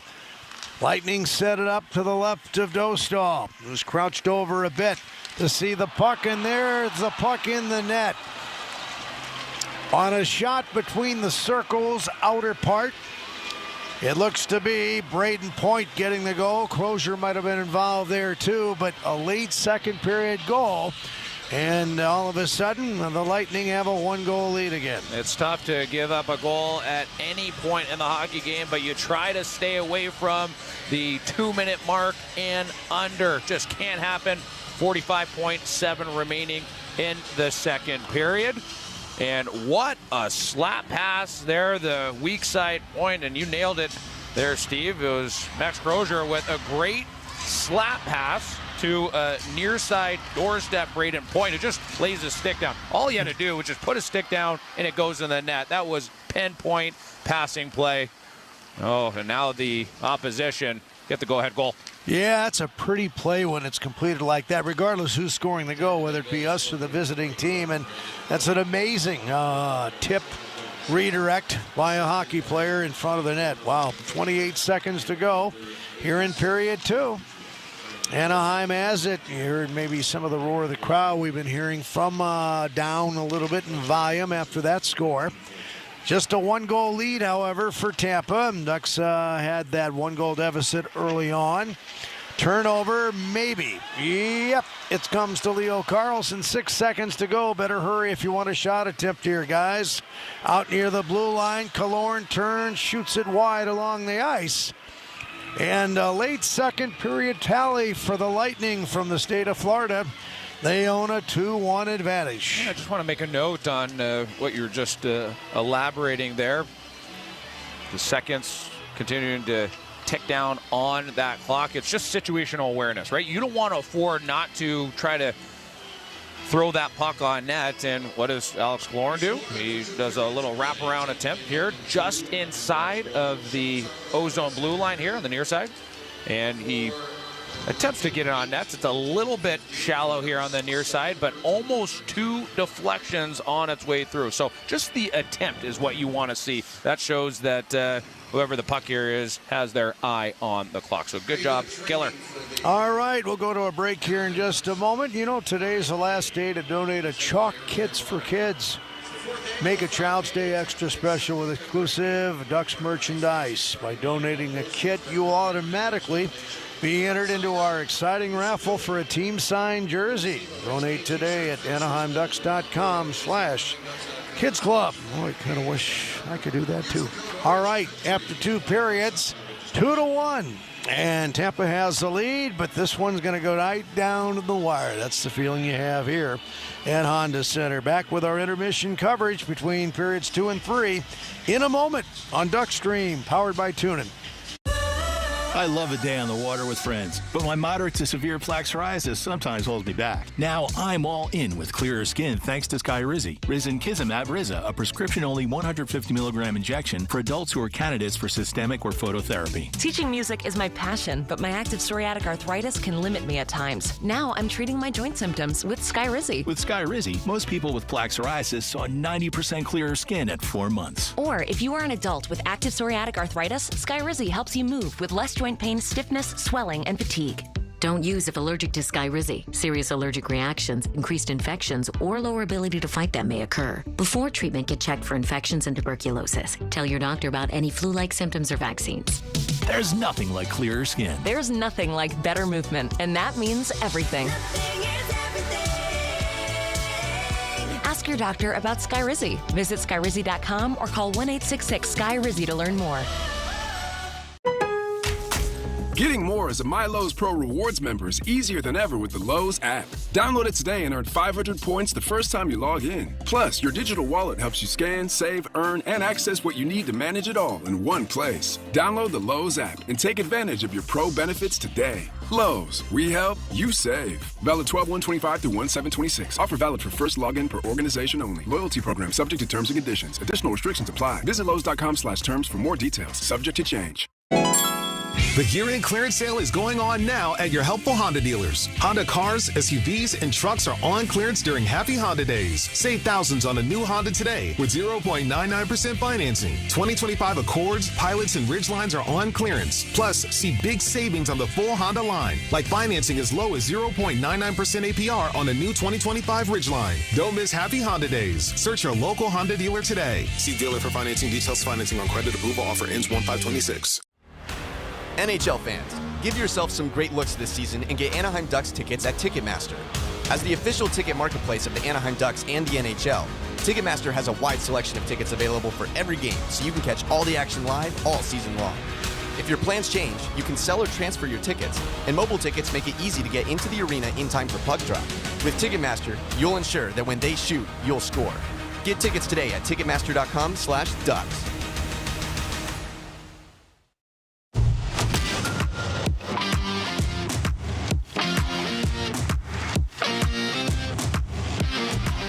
This is the second intermission report on Duckstream, the official 24/7 audio network of the Anaheim Ducks. Hey, UCI Health, that's what we're talking about here. Anaheim Ducks Hockey and the Ducks Radio Network, brought to you by our friends at UCI Health. Discover how a marsh can be healing. Get ready for a place born of the healing powers of breakthroughs and tranquility. This is where community meets innovation, where game-changing research takes place beside soul-affirming nature, all in the name of a healthier Orange County. Discover the new UCI Health Irvine Hospital. Well, we've discovered after 2 periods, this is a game that might go down to the wire, just a sense that you have. Nothing's been decided yet through 2 periods, 40 minutes of playing time. It's a 2-1 lead for the Tampa Bay Lightning over the Anaheim Ducks. And I'm going to turn it over here for the next little bit with Emerson Edom, who's the expert on telling you why, how, when, and where everything happened in this game. Well, the unsung hero is our chief statistician, Vic Pence. I mean, he makes me look good and makes my job a whole lot easier as he slides the stats into my direction here. Let's go through both player and team through the first 40 minutes of play. But we'll start with player. We'll start with our very own good guys, of course. Jackson Lacombe, 3 shots on goal through 40 minutes of play. Ross Johnson with a beautiful pass there, far side, a backhand pass. And, well, not only is he passing well, but he's hitting well. 3 hits through 40 minutes of play. Mikhail Granlund, 5-1 in the faceoff circle, good for 83% win percentage. Jacob Trouba, how about this stat line? 2 shots on goal, 1 hit, 3 block shots. My, oh my, for the Tampa Bay Lightning. A lot of guys buzzing for them. Zemgus Jurgensen, 4 hits, so he's been physical through 2. Brandon Hagel, 5 shots on goal, and probably 3 of them one-timers there from way deep, high tops of the circle area. So Ducks got to be careful and keep their heads on a swivel for those opportunities. Darren Radish, he's been a menace. He's been all over the ice, intercepting and keeping plays alive, pucks alive at his ozone blue. He's also got an assist, 15-25. How about that, of total on ice? And, well, he's doing a lot of great things here so far. 2 shots on goal. He's also got a hit and 3 block shots. Now let's take a look at the face-off win column and face-off overall here for the good guys. So Tampa, they came back a little bit stronger, so they're a little bit better there in that second period of play, but still the Anaheim Ducks really leading and strongly leading there in that face-off win percentage category. 69% win percentage on draws for the Ducks, 31% win percentage for the Tampa Bay Lightning. How about shots on goal? It's a low volume shot total between both clubs, and Tampa still in the lead there in that column. 15 shots on goals through 2 periods for the Tampa Bay Lightning to the Anaheim Ducks 13. So let's see if the Anaheim Ducks could be a little bit better in that category. Well, you're going to need to in order to try to tie this one up. Hopefully eventually come out with the 2 points. Before I get to news and notes from around the National Hockey League, just want to get that go-ahead goal read in for the Tampa Bay Lightning. It was a shot tip play there. That shot being released far side point to a near side doorstep. Brandon Point, who got that deflection tip on the play. So he's the goal scorer. Max Crozier with the first assist, and Nikita Kucherov with the second. News and notes from around the National Hockey League, as Duckstream's very own Alexis Downey mentioned in the pregame show. Canada announced its men's hockey roster for the 2026 Olympics today. The Milan Cortina squad is largely the same group that captured the four-nation face-off title in February, with several new faces added, and flexibility remains if injuries occur. Toronto Maple Leafs defenseman Chris Tanev is expected to be sidelined for an extended period with a groin injury, head coach Craig Berube announced today. He goes on to say they're looking at things going forward here, so I'm not going to speculate on what they're going to exactly do, but he's going to be out a while, so big loss for the Leafs. And that is a quote from Berube to the Athletics' Jonas Siegel. New Jersey Devils head coach Sheldon Keefe said he doesn't want Nico Hischier taking on an enforcer's role, but was fine with this captain dropping the gloves with Matthew Knies yesterday to ignite the team. And last but not least, Toronto Maple Leafs forward Austin Matthews missed yesterday's game against the New Jersey Devils and is listed as day-to-day with a lower body injury. We have more to come in this second intermission report here on Duckstream. So thanks for listening to Duckstream, powered by Tuna. This December will bring something amazing. A place where 1.2 million square feet of game-changing medicine meet 300 acres of tranquility. It's a place built for everyone in Orange County and designed just for you. Prepare to meet the new UCI Health Irvine Hospital. World-class academic healthcare right here at home. Discover more at ucihealth.org/Irvine Hospital. Powered by UC Irvine. Visit EastonLawFirm.com and score big. Orange County's premier injury firm and official personal injury attorneys of the Anaheim Ducks. At Easton & Easton, our family of litigators has more than 100 years combined experience fighting the insurance companies in all types of injury accidents. With our family, every case is personal and handled by an actual attorney. Call to speak with an attorney today at 1-833-EASTONS. That's 1-833-EASTONS. Let our family help yours at EastonLawFirm.com. Visit EastonLawFirm.com to score big. Official personal injury attorneys of the Anaheim Ducks. Introducing Lineage Watch Company, an independent American watch brand proudly owned and operated in Southern California. Designed, engineered, tested, and hand-assembled in the USA, Lineage watches are uniquely powered by American-built movements. Define your legacy today with a Lineage timepiece at lineagewatchco.com. That is lineagewatchco.com.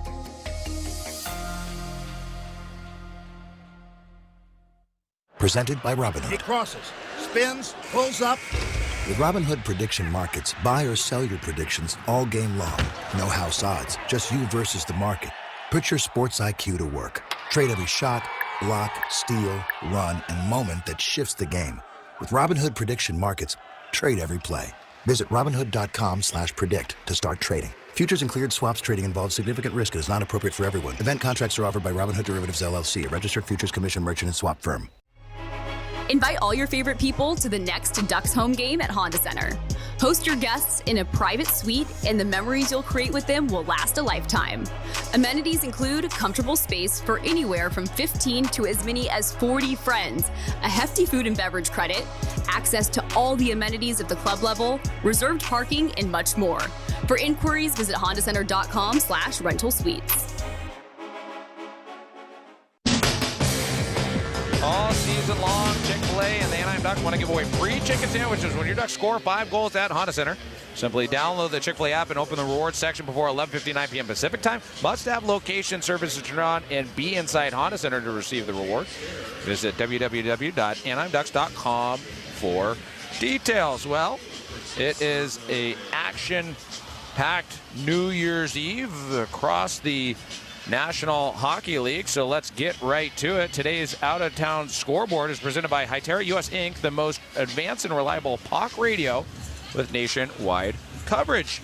Well, the Nashville Predators 4, Vegas Golden Knights 2 out of Vegas, 3:41 remaining in the third period. Minnesota Wild 1, San Jose Sharks 2 in San Jose. That's end of the second period. Winnipeg Jets and Detroit Red Wings set to face off here soon in Detroit. A couple other games have yet to start here on this early afternoon. Well, the New Jersey Devils visit the Columbus Blue Jackets. The Buffalo Sabres visit the Dallas Stars. The St. Louis Blues visit the Colorado Avalanche. Boston Bruins in Edmonton to take on the Oilers, and the Philadelphia Flyers in Calgary to take on the Flames. We have a final score for you already, and it is the New York Rangers falling to the Washington Capitals in Washington by the score of 6-3. We have a whole lot more hockey action to cover here coming up, so don't you go anywhere. And more specifically, we have third period puck drop coming your way here in not too long. Thanks for listening to Duckstream. Everybody tune in. It's a winter classic unlike anything you've ever seen. It's going to be a little bit different. The Broadway Blue Shirts head south. It's going to be cool playing against 2-time Stanley Cup winner. To take on the Florida Panthers. To be able to play our Winter Classic in Miami, it's pretty crazy. It's going to be an experience that never happened before. Marshall gets the shot away and scores! I'm looking forward to the energy that it brings. Oh, what a goal! This is going to be awesome. The 2026 Discover NHL Winter Classic. Rangers Panthers, January 2nd on TNT. Remember when instant connection meant just one push? Hytera brings it back with modern puck radios that deliver crystal clear nationwide communication. Whether coordinating fleets or large facilities, Hytera puck radios deliver reliable communication that keeps your team talking anytime, anywhere. Stay connected, stay efficient, stay ahead with Hytera puck radios. Visit Hytera.us today. That's HYTERA.us. Since 1894, Arrowhead Mountain Spring Water has been there for you, with naturally occurring electrolytes for a crisp taste, sourced from springs in and west of the Rockies, refreshing our everyday moments, and now proudly hydrating the Anaheim Ducks. Arrowhead Mountain Spring Water, nothing else. Meet Barkley. When Barkley smells gas, he leaves fast. When Barkley hears hissing coming from a gas appliance, he leaves fast. When Barkley sees dirt or water shooting from the ground, he leaves fast. Barkley then calls 911 and Southwest Gas from a safe location. Did that dog just grab a phone and dial 911? Gas lines can be buried anywhere, so remember to call 911 and Southwest Gas. Hi, I'm Chef Franklin Becker. You know the jingle. Now discover the facts about Ozempic, a GLP-1. There's only one FDA-approved Ozempic made by Novo Nordisk. Learn about the real thing. Talk to your healthcare professional today. Call 1-833-OZEMPIC or visit Ozempic.com to view the medication guide and to learn more about Ozempic. Semaglutide injection 0.5, 1, and 2 milligrams.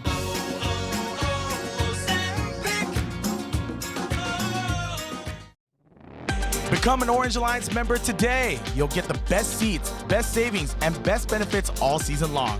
Plus, new this year, parking is included. Find out more at AnaheimDucks.com/Orange Alliance. All right, just a reminder, the Anaheim Ducks will host the Minnesota Wild here at Honda Center on Friday, January the 2nd, coming up in a couple of days. 7:30 start. We'll be on the air with our pregame coverage at 7 o'clock. Then it's on to the East Coast with games in Washington against the Capitals on Tuesday, January the 5th. The next night on the 6th, the Wednesday, Philadelphia will host the Anaheim Ducks. Friday, January the 8th, we're in Raleigh, North Carolina for a game against the Carolina Hurricanes.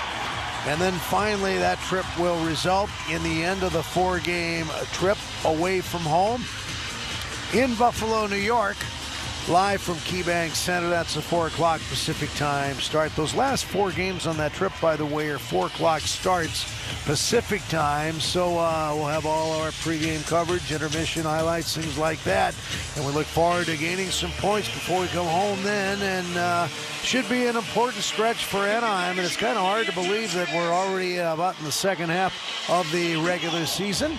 So we hope you join us for that. Hopefully we have some good weather. It's not too cold up there in the likes of Buffalo and in cities like Philadelphia and Washington. It'll be nice to be there and see how the Ducks fare against some of those opponents from another division. Well, you mentioned, Steve, there.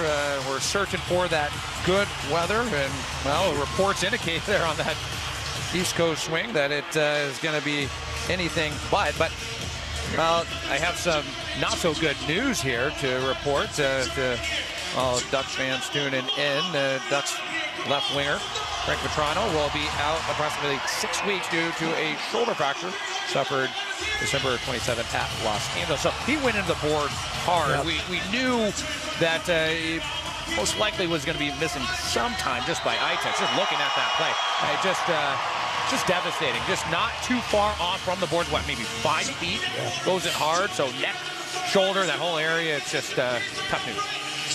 And you know what? He's a heart and soul player. So when you miss a guy like that, it comes back to haunt you. An opportunity for somebody else. It'll be interesting to see how they put lines together now in the absence of Frank. And wish him a speedy recovery. Great young man, and he'll be back soon. Here comes Tampa. So we get the third period underway here at Honda Center in Anaheim, California. New Year's Eve, huh? Oh, yeah, there's a blast. That's fired wide by the Lightning.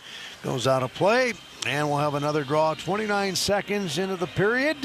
Anyone's hockey game right now with all the excitement we've seen here. 2-1, you're still in the game, and that's what the Ducks like about what's going to happen here in the third period. Hopefully you get a couple of points before we welcome that Minnesota team into town. And how about that last blast there, far side point from Darren Radish. I keep saying that he's been an extremely effective player here for this Lightning club in today's game. But, well, it's a play we've seen time and time again. Just a simple, low, high pass there from Charles Edward Destu there on the far side. And Yeah, you just got to limit everything. For the Lightning, obviously being down a goal, you want to play simple here to start, getting into the ozone corner, be crashing and banging. Make the Lightning not want to go back for those pucks there. Try to get on the inside, win those battles, and then go from there. All right, quick shot right from the face-off there. Sort of a little wrister there, fired towards Lukas Dostal. Gloves and hangs on to it this time. And this is just great coaching here from Lightning head coach John Cooper. This shows experience right there. I mean, multiple shots on net, and he's just thinking, well, worst case scenario, it's just an ozone face-off off of him, right? So, look, heads up thinking by the opposing head coach, and it's why he's been in the league for so long. Well, I tell you one thing, you have two pretty good head coaches in battle tonight with our Joe Quenneville, his staff, and, of course, the Tampa Bay staff led by John Cooper. And we wish him well when he's not playing Anaheim. All right, there's a puck move from behind the net. Big collision there. Troy Terry goes to the sideboard, and Anaheim lays a pretty big hit on another Tampa player. Puck thrown in front from behind the net. And it's Troy Terry causing a little bit of havoc there in the physicality department as the Lightning rough him up just a little bit in front of the cage. J.J. Moser giving him a few sticks to the body. Of course, the referee wasn't looking, and here is Tampa going after the puck, pinned up in their own end of the rink, almost 2 minutes into the third. And a one-goal separation of these two teams, 2 for Tampa, 1 for Anaheim. Glad you're with us. Looking forward to a very entertaining and close-played third period here. Kucherov around the defense goes in, and Dostal poke-checked him with that goal stick. That's another turnover by Cutter Gauthier on the near side. Just can't happen. And not only is it a turnover, but you give it up to the opposition's best player. Can't happen. Boy, I'd like to see Leo Carlson get a goal here. And Cutter Gauthier maybe. There's a shot towards the net, deflected. Still loose in front. They battle for it, and Tampa comes away with it. I thought for a moment we'd have a big-time scoring opportunity there. I always say mistakes are going to happen as Cutter Gauthier just turned the puck over, but it's how you recover that's important. And boy, was that a great recovery. Cutter Gauthier being a dog and getting that puck to the net multiple times. Anaheim shoots, and that's off the blocker of the Tampa goaltender Johansson. Now a fight for the puck in that area to the right of his goal crease, picked up by his teammate, lofted up the left wing side, come back to help out, try and clear it out. That's Concalves on the near side. They'll get to the puck. Oh, and then a hammering hit by Ross Johnston. What a hit he made on Declan Carlisle. Wow, number 44 gets Carlisle on the tracks and goes right through him. What a hit on the near side. Here's the puck of the point. Ian Moore. There's a shot from way out, and that one knocked down by the goaltender, and Ross Johnston gets into it near the goal line. No problems with Ross Johnston involved in that. He can handle himself. And the officials do a nice job quickly getting between him and a couple of the Lightning players. You got to love that intensity shown by Ross Johnston. Not only is he dishing well, as we saw on the lone goal for the Anaheim Ducks there, and it was toe-to-toe, Eric Chernak and Ross Johnston.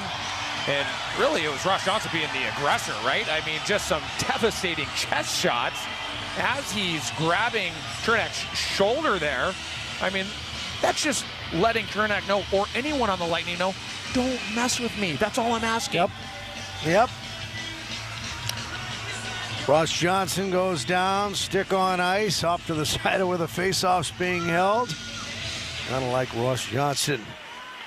Not only is he a good hockey player, but he's a good man too. Here's the puck played down near the goal line. Harkins is there, falling down, but got the puck near the blue line. It came outside the line, and then it was knocked into the Tampa bench. So, 16:33 left in the third period, a 2-1 lead for Tampa. And you're right, in the hockey game here, they flash up Ross Johnston with an assist. 3 hits alongside other duties that he has with his hockey club. Close-up look at Harkins up on the Jumbotron. The guy can handle himself. Goal on one shot. So some folks coming through in the clutch here throughout this evening of hockey. And We still have a ways to go. Entire third period, 16:25 left in that. And Beckett Seneca went down, still tried to stick handle to regain possession, lost it, and then Tampa turns it over, entering the Anaheim zone.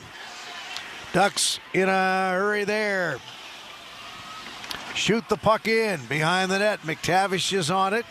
Teammates on it. A shot. They score from a bad angle. How about that shot by Beckett Seneca? I think it surprised the Tampa goaltender in their defense. Not much room to shoot, but they lifted it up high, and that makes it a 2-2 hockey game. Ducks have tied it up. Number 45 for the good guys, the game breaker, the young superstar, Beckett Seneca. He commands that puck out of the far side corner.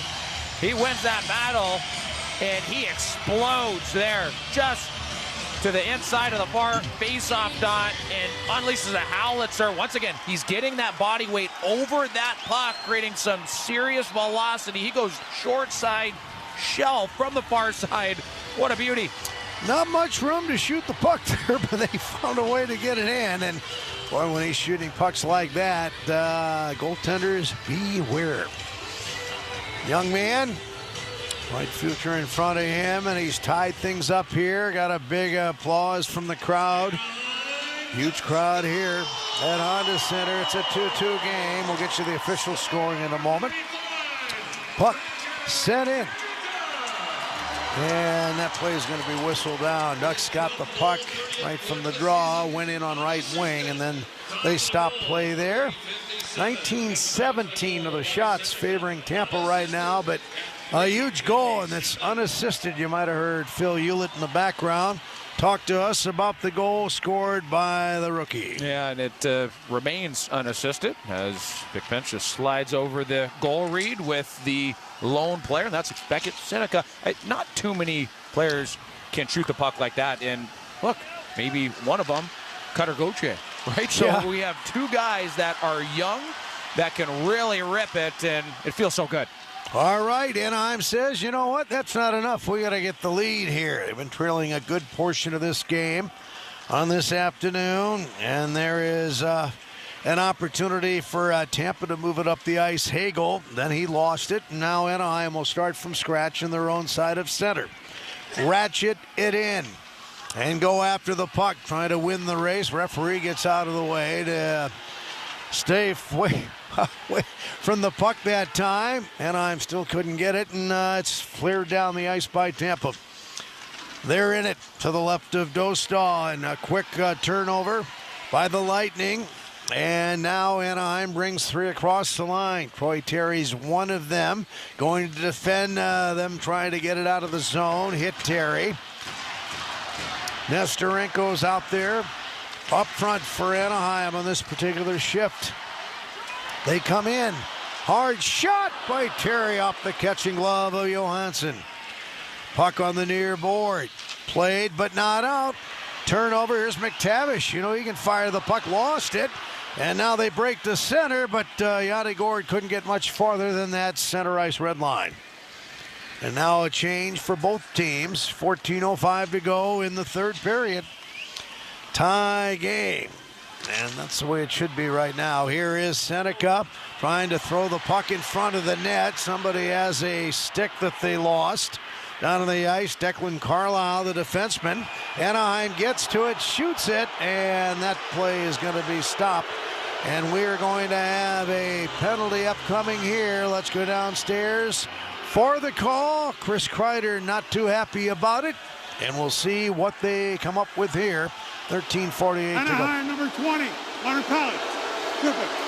And the fans here at Honda Center not too pleased. It's Chris Kreider, and really the kicker here, the how it's deemed a penalty is Chris Kreider. He stops moving his feet, right? His feet stagnate there, and then in comes the hold, hook, prod, bringing that player down. Unfortunate. Yep.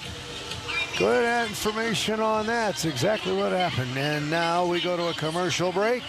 2-2, 13:48 to go. Lots more Ducks hockey against the Lightning.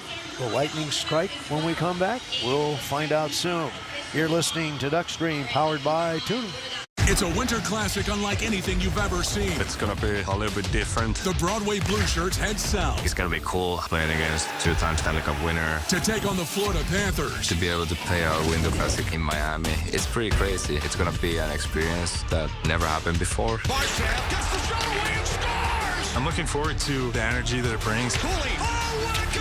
This is going to be awesome. The 2026 Discover NHL Winter Classic. Rangers-Panthers, January 2nd on TNT. NHL fans, give yourself some great looks this season and get Anaheim Ducks tickets at Ticketmaster. As the official ticket marketplace of the Anaheim Ducks and the NHL, Ticketmaster has a wide selection of tickets available for every game, so you can catch all the action live all season long. If your plans change, you can sell or transfer your tickets, and mobile tickets make it easy to get into the arena in time for puck drop. With Ticketmaster, you'll ensure that when they shoot, you'll score.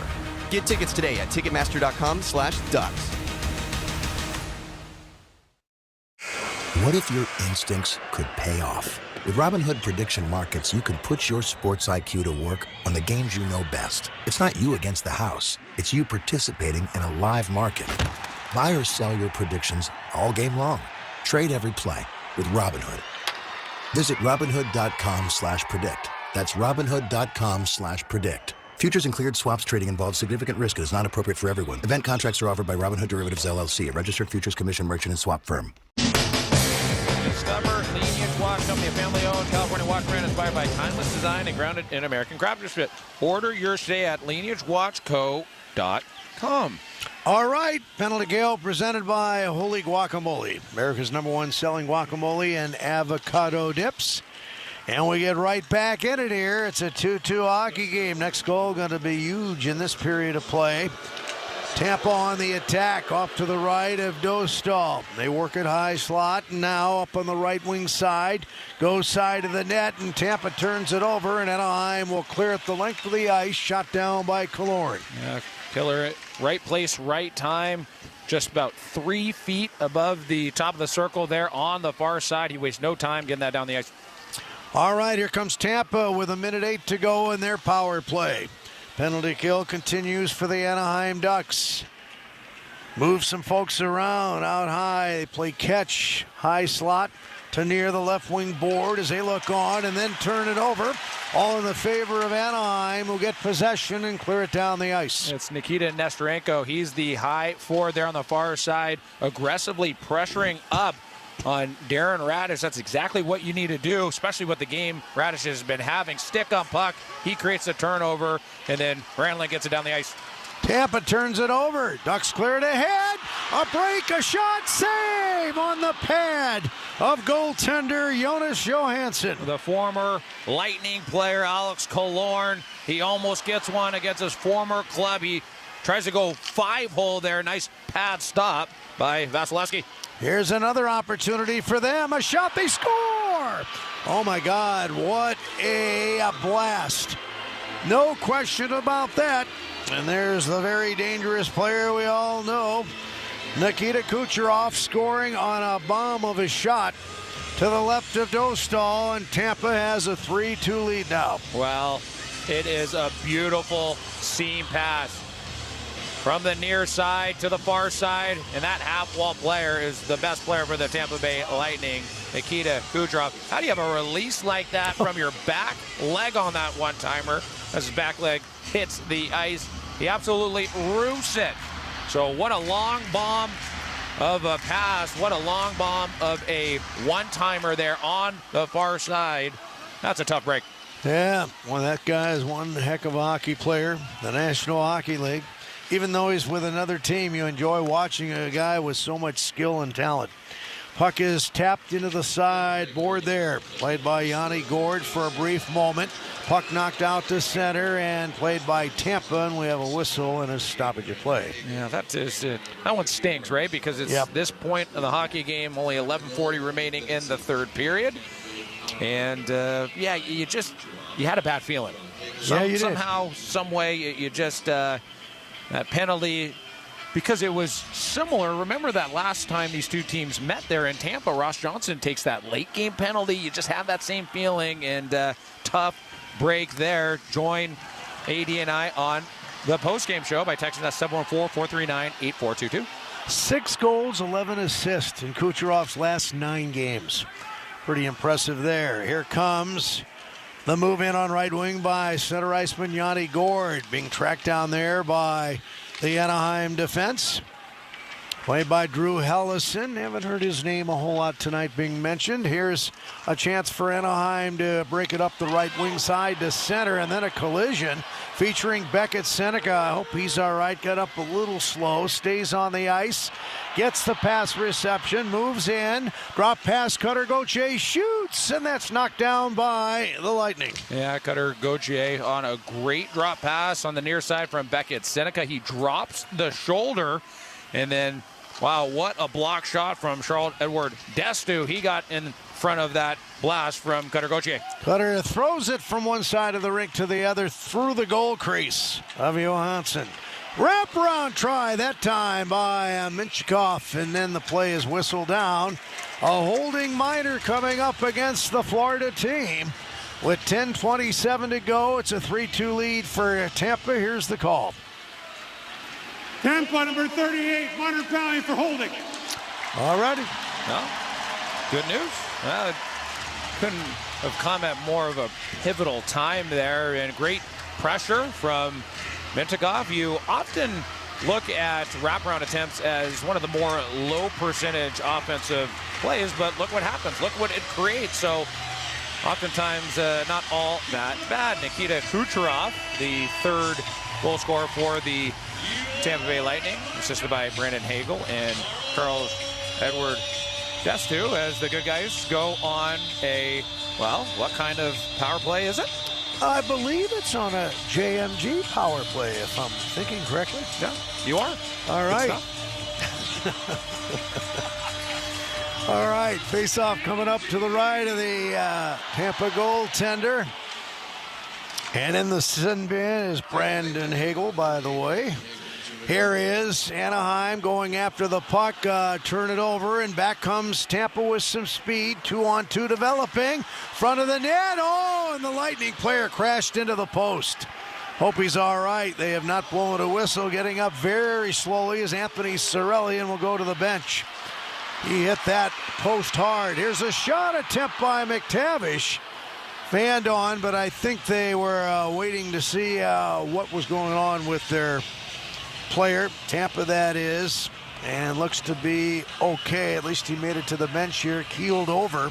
That has to hurt. Yeah, well, Mason McTavish is speaking with the official, and that official is referee Francis Chiron, and he's saying, well, if you go that long without blowing down the whistle, I already got my first attempt at that near side doorstep shot. I get the puck back on that rebound, so I have possession. Why would you blow it down, right? It's one thing if the Tampa eventually gets the puck, then you proceed to blow it down. But I have a hunch that's what McT was saying, and I agree with him. Yep, so do I. That's the way it should be. Here is McTavish going after the puck. Yanni Gourde knocked it free from him. Play to the right of the Tampa goaltender. Johansson now feed down the ice, race for the puck. Anaheim got there first. Good deep play there by the young Anaheim defense. Nice play, Lacombe. Up ahead for Seneca. Across the Tampa line, feeds it over to Mason McTavish. He's double teamed, and then it's Mikael Granlund trying to get to it. Couldn't, and the puck rolls back into his defensive zone. Yeah, McTavish, he tries to cycle it down to Mikael Granlund, but it just comes off a little bit hot. Mikael Granlund tries to corral that puck, but it rolls off the stick into the neutral zone. 41 seconds left in the Tampa minor. To Hagel. 9:02 left, third period. A shot by McTavish. You got all of that. One-timer is stopped by Johansson.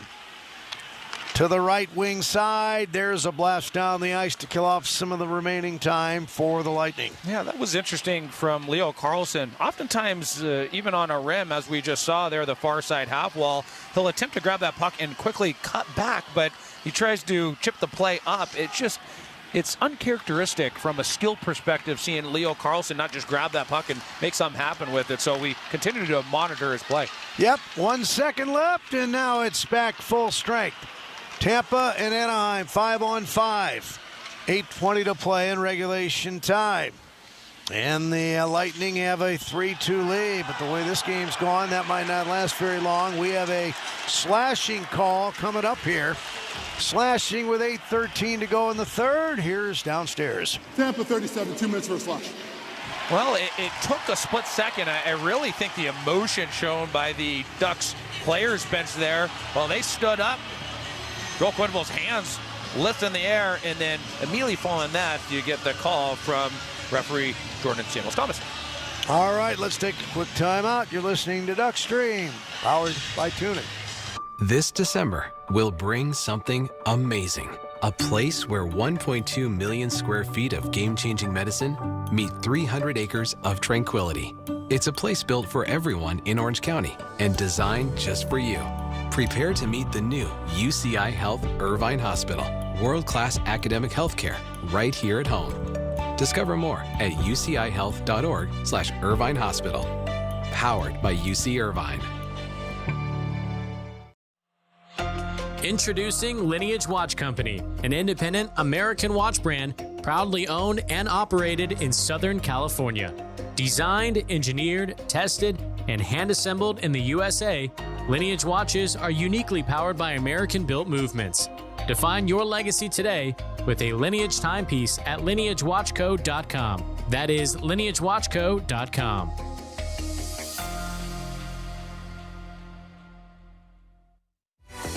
Remember when instant connection meant just one push? Hytera brings it back with modern puck radios that deliver crystal clear nationwide communication.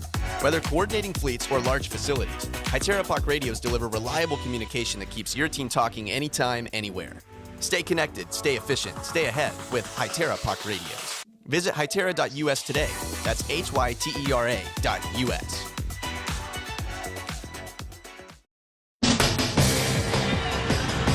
Boy, I tell you, we got some great dancers right up on the Jumbotron right now. A young lady, she's going nuts for the Anaheim Ducks, who trail by 1, but still plenty of time to go. 8:13 in regulation. Well, a lot to be excited about, right? The upcoming JMG power play, and I hope one of these times the camera pans up here to the booth, Steve, and we can take a look at your dance moves. I know you got something cooking there. Yep. All those nightclubs I worked at for about 7, 8 years in St. Louis became quite the dancer for about a day. All right, here comes Anaheim setting it up. Here's a puck moved in front of the net, then a close-in opportunity there. Mason McTavish is there looking up into the heavens saying, how did he get that? Yeah, well, what a quick play in tight. And it was Mikhail Granlund giving it down to a far side goal line. Beckett Seneca, he grabs that puck, spins around, and, well, he tries to go 5-hole right under the paddle, but that paddle gets a lot of that puck from Vasilevsky. And as you mentioned, Steve, Beckett Seneca, he's flabbergasted. You have Mason McTavish. He's looking up into the rafters, saying exactly what you just mentioned. How did that one stay out? As you get a near side point shot that gets on net, glove down by Vasilevsky. Yeah, with 1:37 to go in that minor penalty to the Tampa Bay Hockey Club, looking for their 23rd win of the year, and I'm looking for their 22nd, so some similar win columns for both teams. This would be a nice win to get if you can outscore them here. In the next time that remains in this game, a 7:41 to play. Here's Lacombe. Went the pass, fell down. Threw it in front for Seneca from that right wing side. I think Lacombe has a skate problem as he went over to the bench, and they're going to attend to him. Meanwhile, Tampa gets the puck, clears it all the way down the ice. Yeah, one of the rare occurrences where a player's steel will unsnap out of the holster there. That's exactly what happened to the left skate of Jackson Lacombe. He did a phenomenal job carrying on with the play, getting over to the far side half wall, and then a couple other passes ensued. So job well done for Jackson Lacombe. McTavish almost had the puck stolen, got it back. Moves in, a shot, score!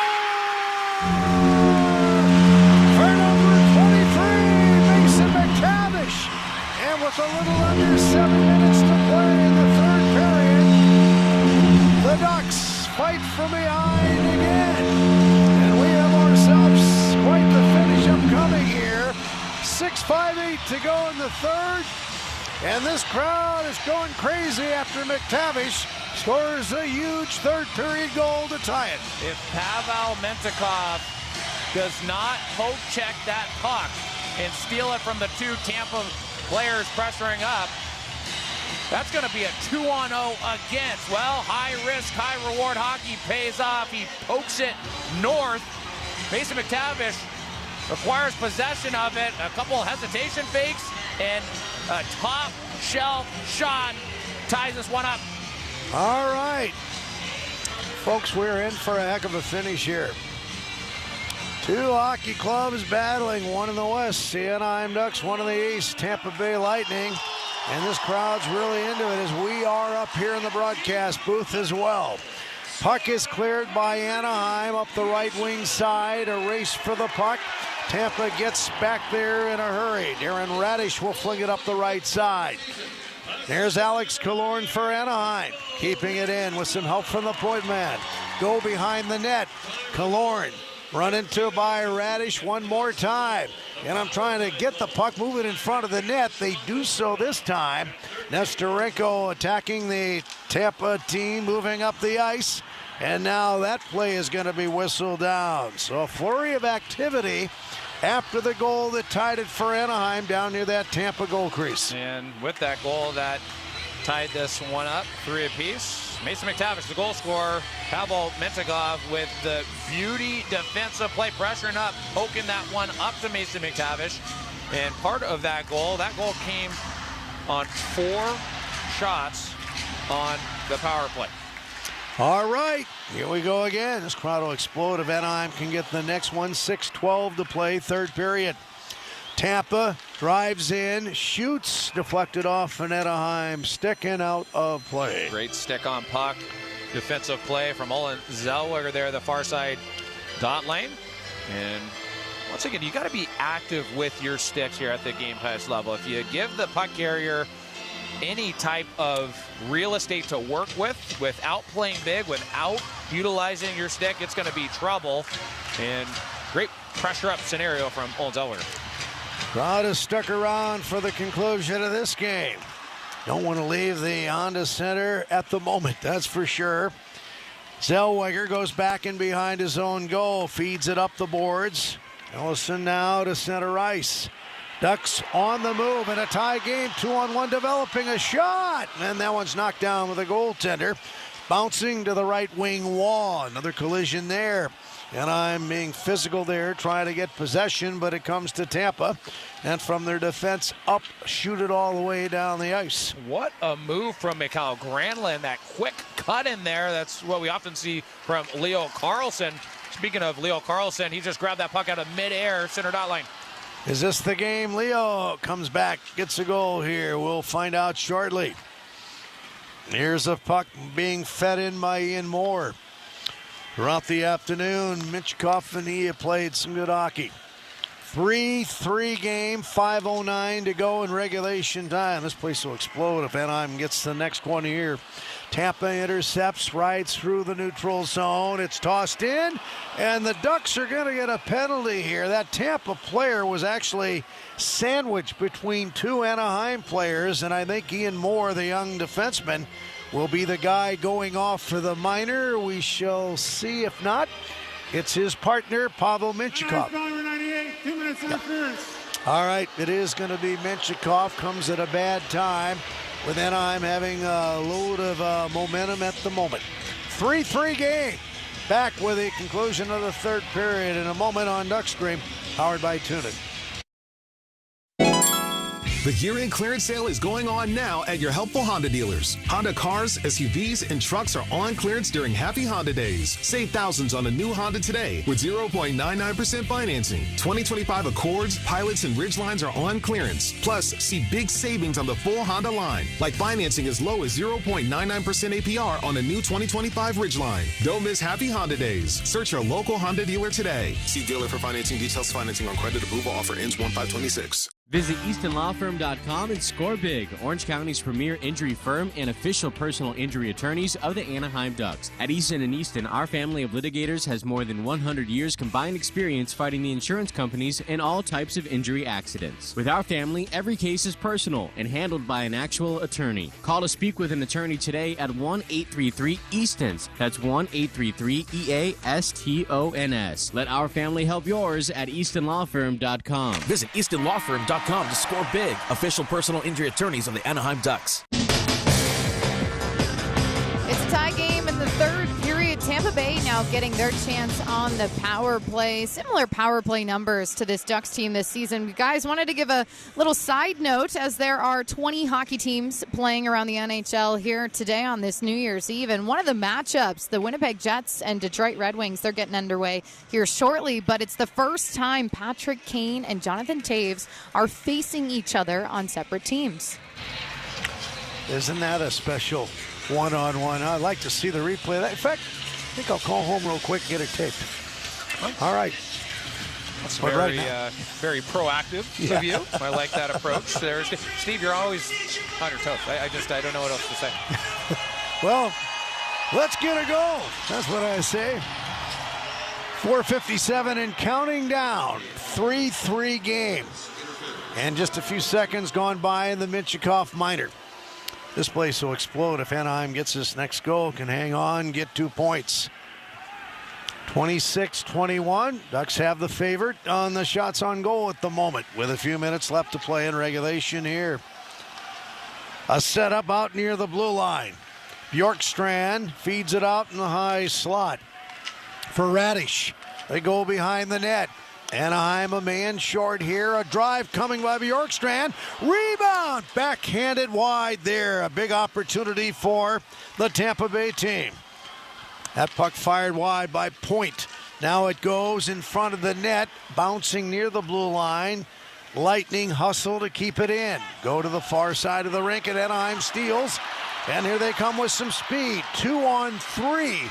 Entering in, Braden Point knocked down the Anaheim player, no call. I don't agree with that non-call. Jackson Lacombe, great speed. He gets hauled down on the far side. Don't know how that's not called.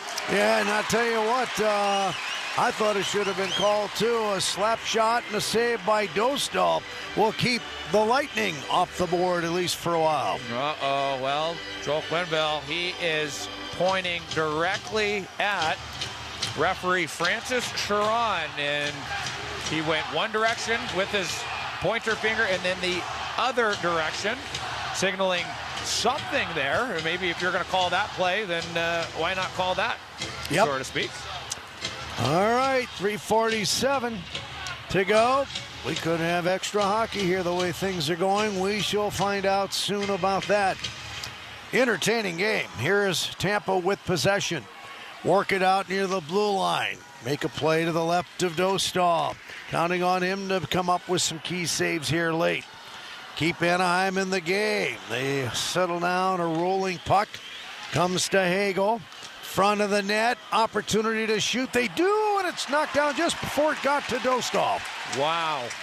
What a shot there. Charles-Edouard Destu, a couple stick handles, little pump fake, and then out of nowhere, Lukas Dostal is able to peek his neck out and somehow track that puck down. He's just spectacular. Here's Tampa on the attack again. A shot. Dostal saved. Puck cleared down the ice.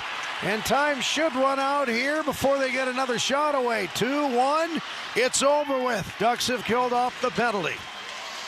Back behind the Anaheim goal line. We're down to 2:51 and counting. Collision there. Minchikov tying up with the Tampa player, J.J. Moser. We have a hand pass and a stoppage of play. And how about Minchikov? He's had a phenomenal game. It just, whether offensively and getting that assist there off of great defense earlier on that Mason McTavish beautiful tally. But how about him just going into the fire, banging bodies, creating turnovers, and it was deemed a hand pass, but you love his aggressiveness. Yep, and there was a time earlier this year, young player, where they kept him off the ice, and I tell you, he's turned things around. He wasn't that bad. It's just he had some learning things to go through, and now is looking sharp, I can assure you that. Yeah, he needed that extra seasoning, Yep. and he's a much better player because of it. Yes. Face-off neutral zone. We could be looking at some extra hockey here if things stay the way they are. A shot, bullet of a shot, stopped by Dosto. It popped into the air, fell down to the goal crease, and there was Lukáš holding on to it. Wow. It's interesting how you can have a bad bounce like that, but look how he recovers, right? It's almost like that puck.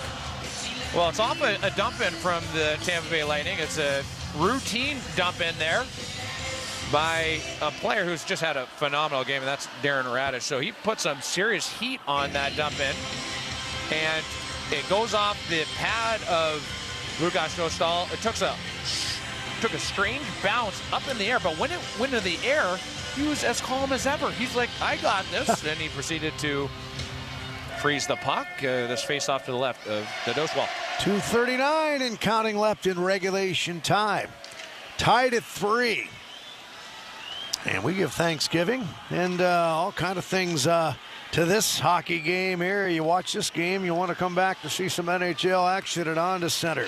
Here's a turnover, and back for it, the Lightning regroup in the neutral zone. Miss on a pass connection possibility. Moser will shoot the puck into the far corner, and they couldn't get it there to the intended receiver, Gergensons, but they hold the puck in with 2:05 to go. Anaheim will deliver the puck off Troy Terry's stick. He was about to go off with a change at the Anaheim players bench. He does so right now. And Tampa back to play the puck, and Moser will stop on a dime, start up the left wing side, turns back, feeds it over on the right wing wall. And Tampa will play it out towards center as Anthony Cirelli took a stick in the back of the body there. He's okay. Pile up behind Dostal. 1:30 remaining in the third period now. Anaheim, Seneca shoots it in. Oh, and then he was clobbered on a big, heavy hit there. Back behind the goal. Tampa finds a way to clear the puck out towards center ice. And that's what we call taking a hit to make the play right there, right? Beckett Seneca taking that hit in order to get that puck into the O-zone corner there. And even better yet, it wraps around the near side corner. And then Vasilevsky attempts to play that puck. It passes him. It's key. Keeping the pucks away from the opposition's netminder is key. That prevents them from starting their breakout. All right, you heard Phil Hewlett, longtime PA announcer. We're under a minute to go in the third period. How will this game end? We're going to notice what happens in the next 60 seconds or so. Maybe extra hockey for you fans. Maybe not. Here's the puck played in by the Lightning. We're hoping that Lightning strikes them in a positive way. Ducks trying to keep that from happening. Fire the puck the length of the ice. Falling down, they still get up and go to get the puck, but it came outside the blue line, then scurried back in there. Unless something miraculous happens here. 16 seconds left, third period. Looks like Tampa is content with maybe holding on to the puck here. 10 seconds to go. Third period, a steal by Troy Terry. Terry towards the net, 5 seconds left. Here comes Lacombe, tried to center it, knocked away, and folks, we have some extra hockey coming your way at Honda Center. You know what, from the beginning of this game, you kind of had question marks like, how is this game going to go? But I tell you something, people getting their money's worth tonight at Honda Center. It's been a pretty entertaining game. Yeah, well, this Ducks fight, the fight that they've shown was really exemplified by that last play from Troy Terry, right? Great back check there, only 8 seconds remaining before he lifts that stick, steals that puck on the far side. He eventually gives it over to Jackson Lacombe. You think somewhere within that top of the circles area there on the far side, Comer would have tried to find a lane to the net. I know he was hungry and trying to get it to the net with some kind of play, and nothing came of it, but you love that intensity. You love that exertiveness at this point in time in the game from Troy Terry. And hopefully he continues on with that grit, that hunger here into the extra time. And I look forward to seeing who the Ducks come out with, right? Yep. With Leo Carlsson, maybe his recent struggles. They've usually started him, right? Are they going to go back to kind of the same trio that we've been seeing a start a lot of these extra time frames? We shall see. All right. Quick reminder, tonight's broadcast property of the Ducks Hockey Club. Any rebroadcast of tonight's game, either whole or in part, without the express written consent of the Anaheim Ducks and the National Hockey League, strictly prohibited. We'll have a post-game show coming up. Emerson and Alexis, live from Honda Center. How will this one end? Well, we're going to have some answers here shortly, we assume. 26-25 shots. Favor of Anaheim, 3-3. Nobody's favor at the moment. 5 minutes of overtime. Will we play it all, or will somebody score? Will it be the Ducks? Will it be the team from Tampa? Lots of questions to be answered here in the next few minutes. I'll tell you one thing, the crowd's revved up, so are we up here. Come on, guys. Let's get another point. All righty, they'll drop the puck. It's 3-on-3 as we begin overtime. Granlund out for Anaheim, along with Lacombe and Leo Carlsson. For the Ducks, who defend in front of the Tampa goaltender. Johansson there as his team gets ready to move it up the right side. Puck moved ahead for Brandon Hagel. He's dangerous in these scenarios here. No question about that. Darren Radish is also on the ice this time. Go across the Anaheim line, but not any further. Anthony Cirelli, the other guy, out for them on this 3-on-3. And I just thought that was a shoo-in of a puck battle win there for Leo Carlsson. He was trying to fight for that puck from Hagel there, far side defensive zone, blue line. Here comes Tampa. Yep, in front of the net, a shot. Oh, and it's blocked. I thought it had crossed the goal line for a moment. Dostal lost his stick, gets up, and no goal there. Here comes Anaheim. This place will explode if they get one here. Troy Terry moves in, a shot, and that's high and out of play. Back on the ice, it winds up. Yeah, well, Leo Carlsson did a great job tracking through, fighting for that inside possession. He was nestled right in front of Vasilevsky. Good on Troy Terry. He could have tried a very narrow margin of a pass to get it to a net front Leo Carlsson, but hey, why not? You know, you're trying to score. He shoots it from about 7 feet, mid-ice line, top of the circles area, and it gets deflected in the upper netting. Mikhail Granlund's out there. Maybe he can be a hero here. We see Minchikov behind him. Minchikov gets to the puck and now goes backwards with his skating ability to center ice.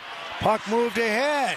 Here's a shot. Oh, and a save there by the Tampa goaltender Johansson. Puck battle 4. There are going to be a couple of changes there, both sides. Tampa very cool and calm. Move it through center ice. Here they come into the slot. Let it go for Kucherov. Gets it again. A drive off the side of the net. Oh, did he come close to giving Tampa the win. Yeah, that went right off the outside of the near side post. What a one-time blast by the Tampa Bay Lightning's best player, Nikita Kucherov. 3:19 to go in OT. Terrific hockey game here this turned out to be. Braden Point with the puck, spinning around, drops it off. Gets it back again, moves to the net. Little backhand toss in front is broken up by Anaheim. Well, so far, Tampa has had the more grade A opportunities here in this overtime. Let's see with this puck touch here as Beckett Seneca skates up the ice what he can do. Seneca moves in. Front of the net, bumps into the goaltender. The puck lay free, and Tampa will clear it out to center ice. Ducks get it there. Turn back. Anaheim, McTavish will count on his goaltender Dostal to get the puck and move it up the left side. Tampa's made a line change too.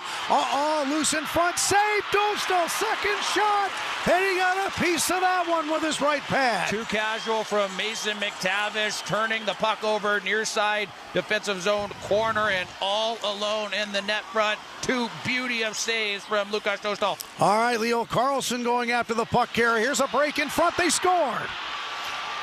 A goal off the stick of Darren Radish. The 6'1", 202-pound defenseman snuck in there, had a wide open shot in that crease area, beating Dostal cleanly, and Tampa winds up getting the additional point here in overtime with 2:13 to go.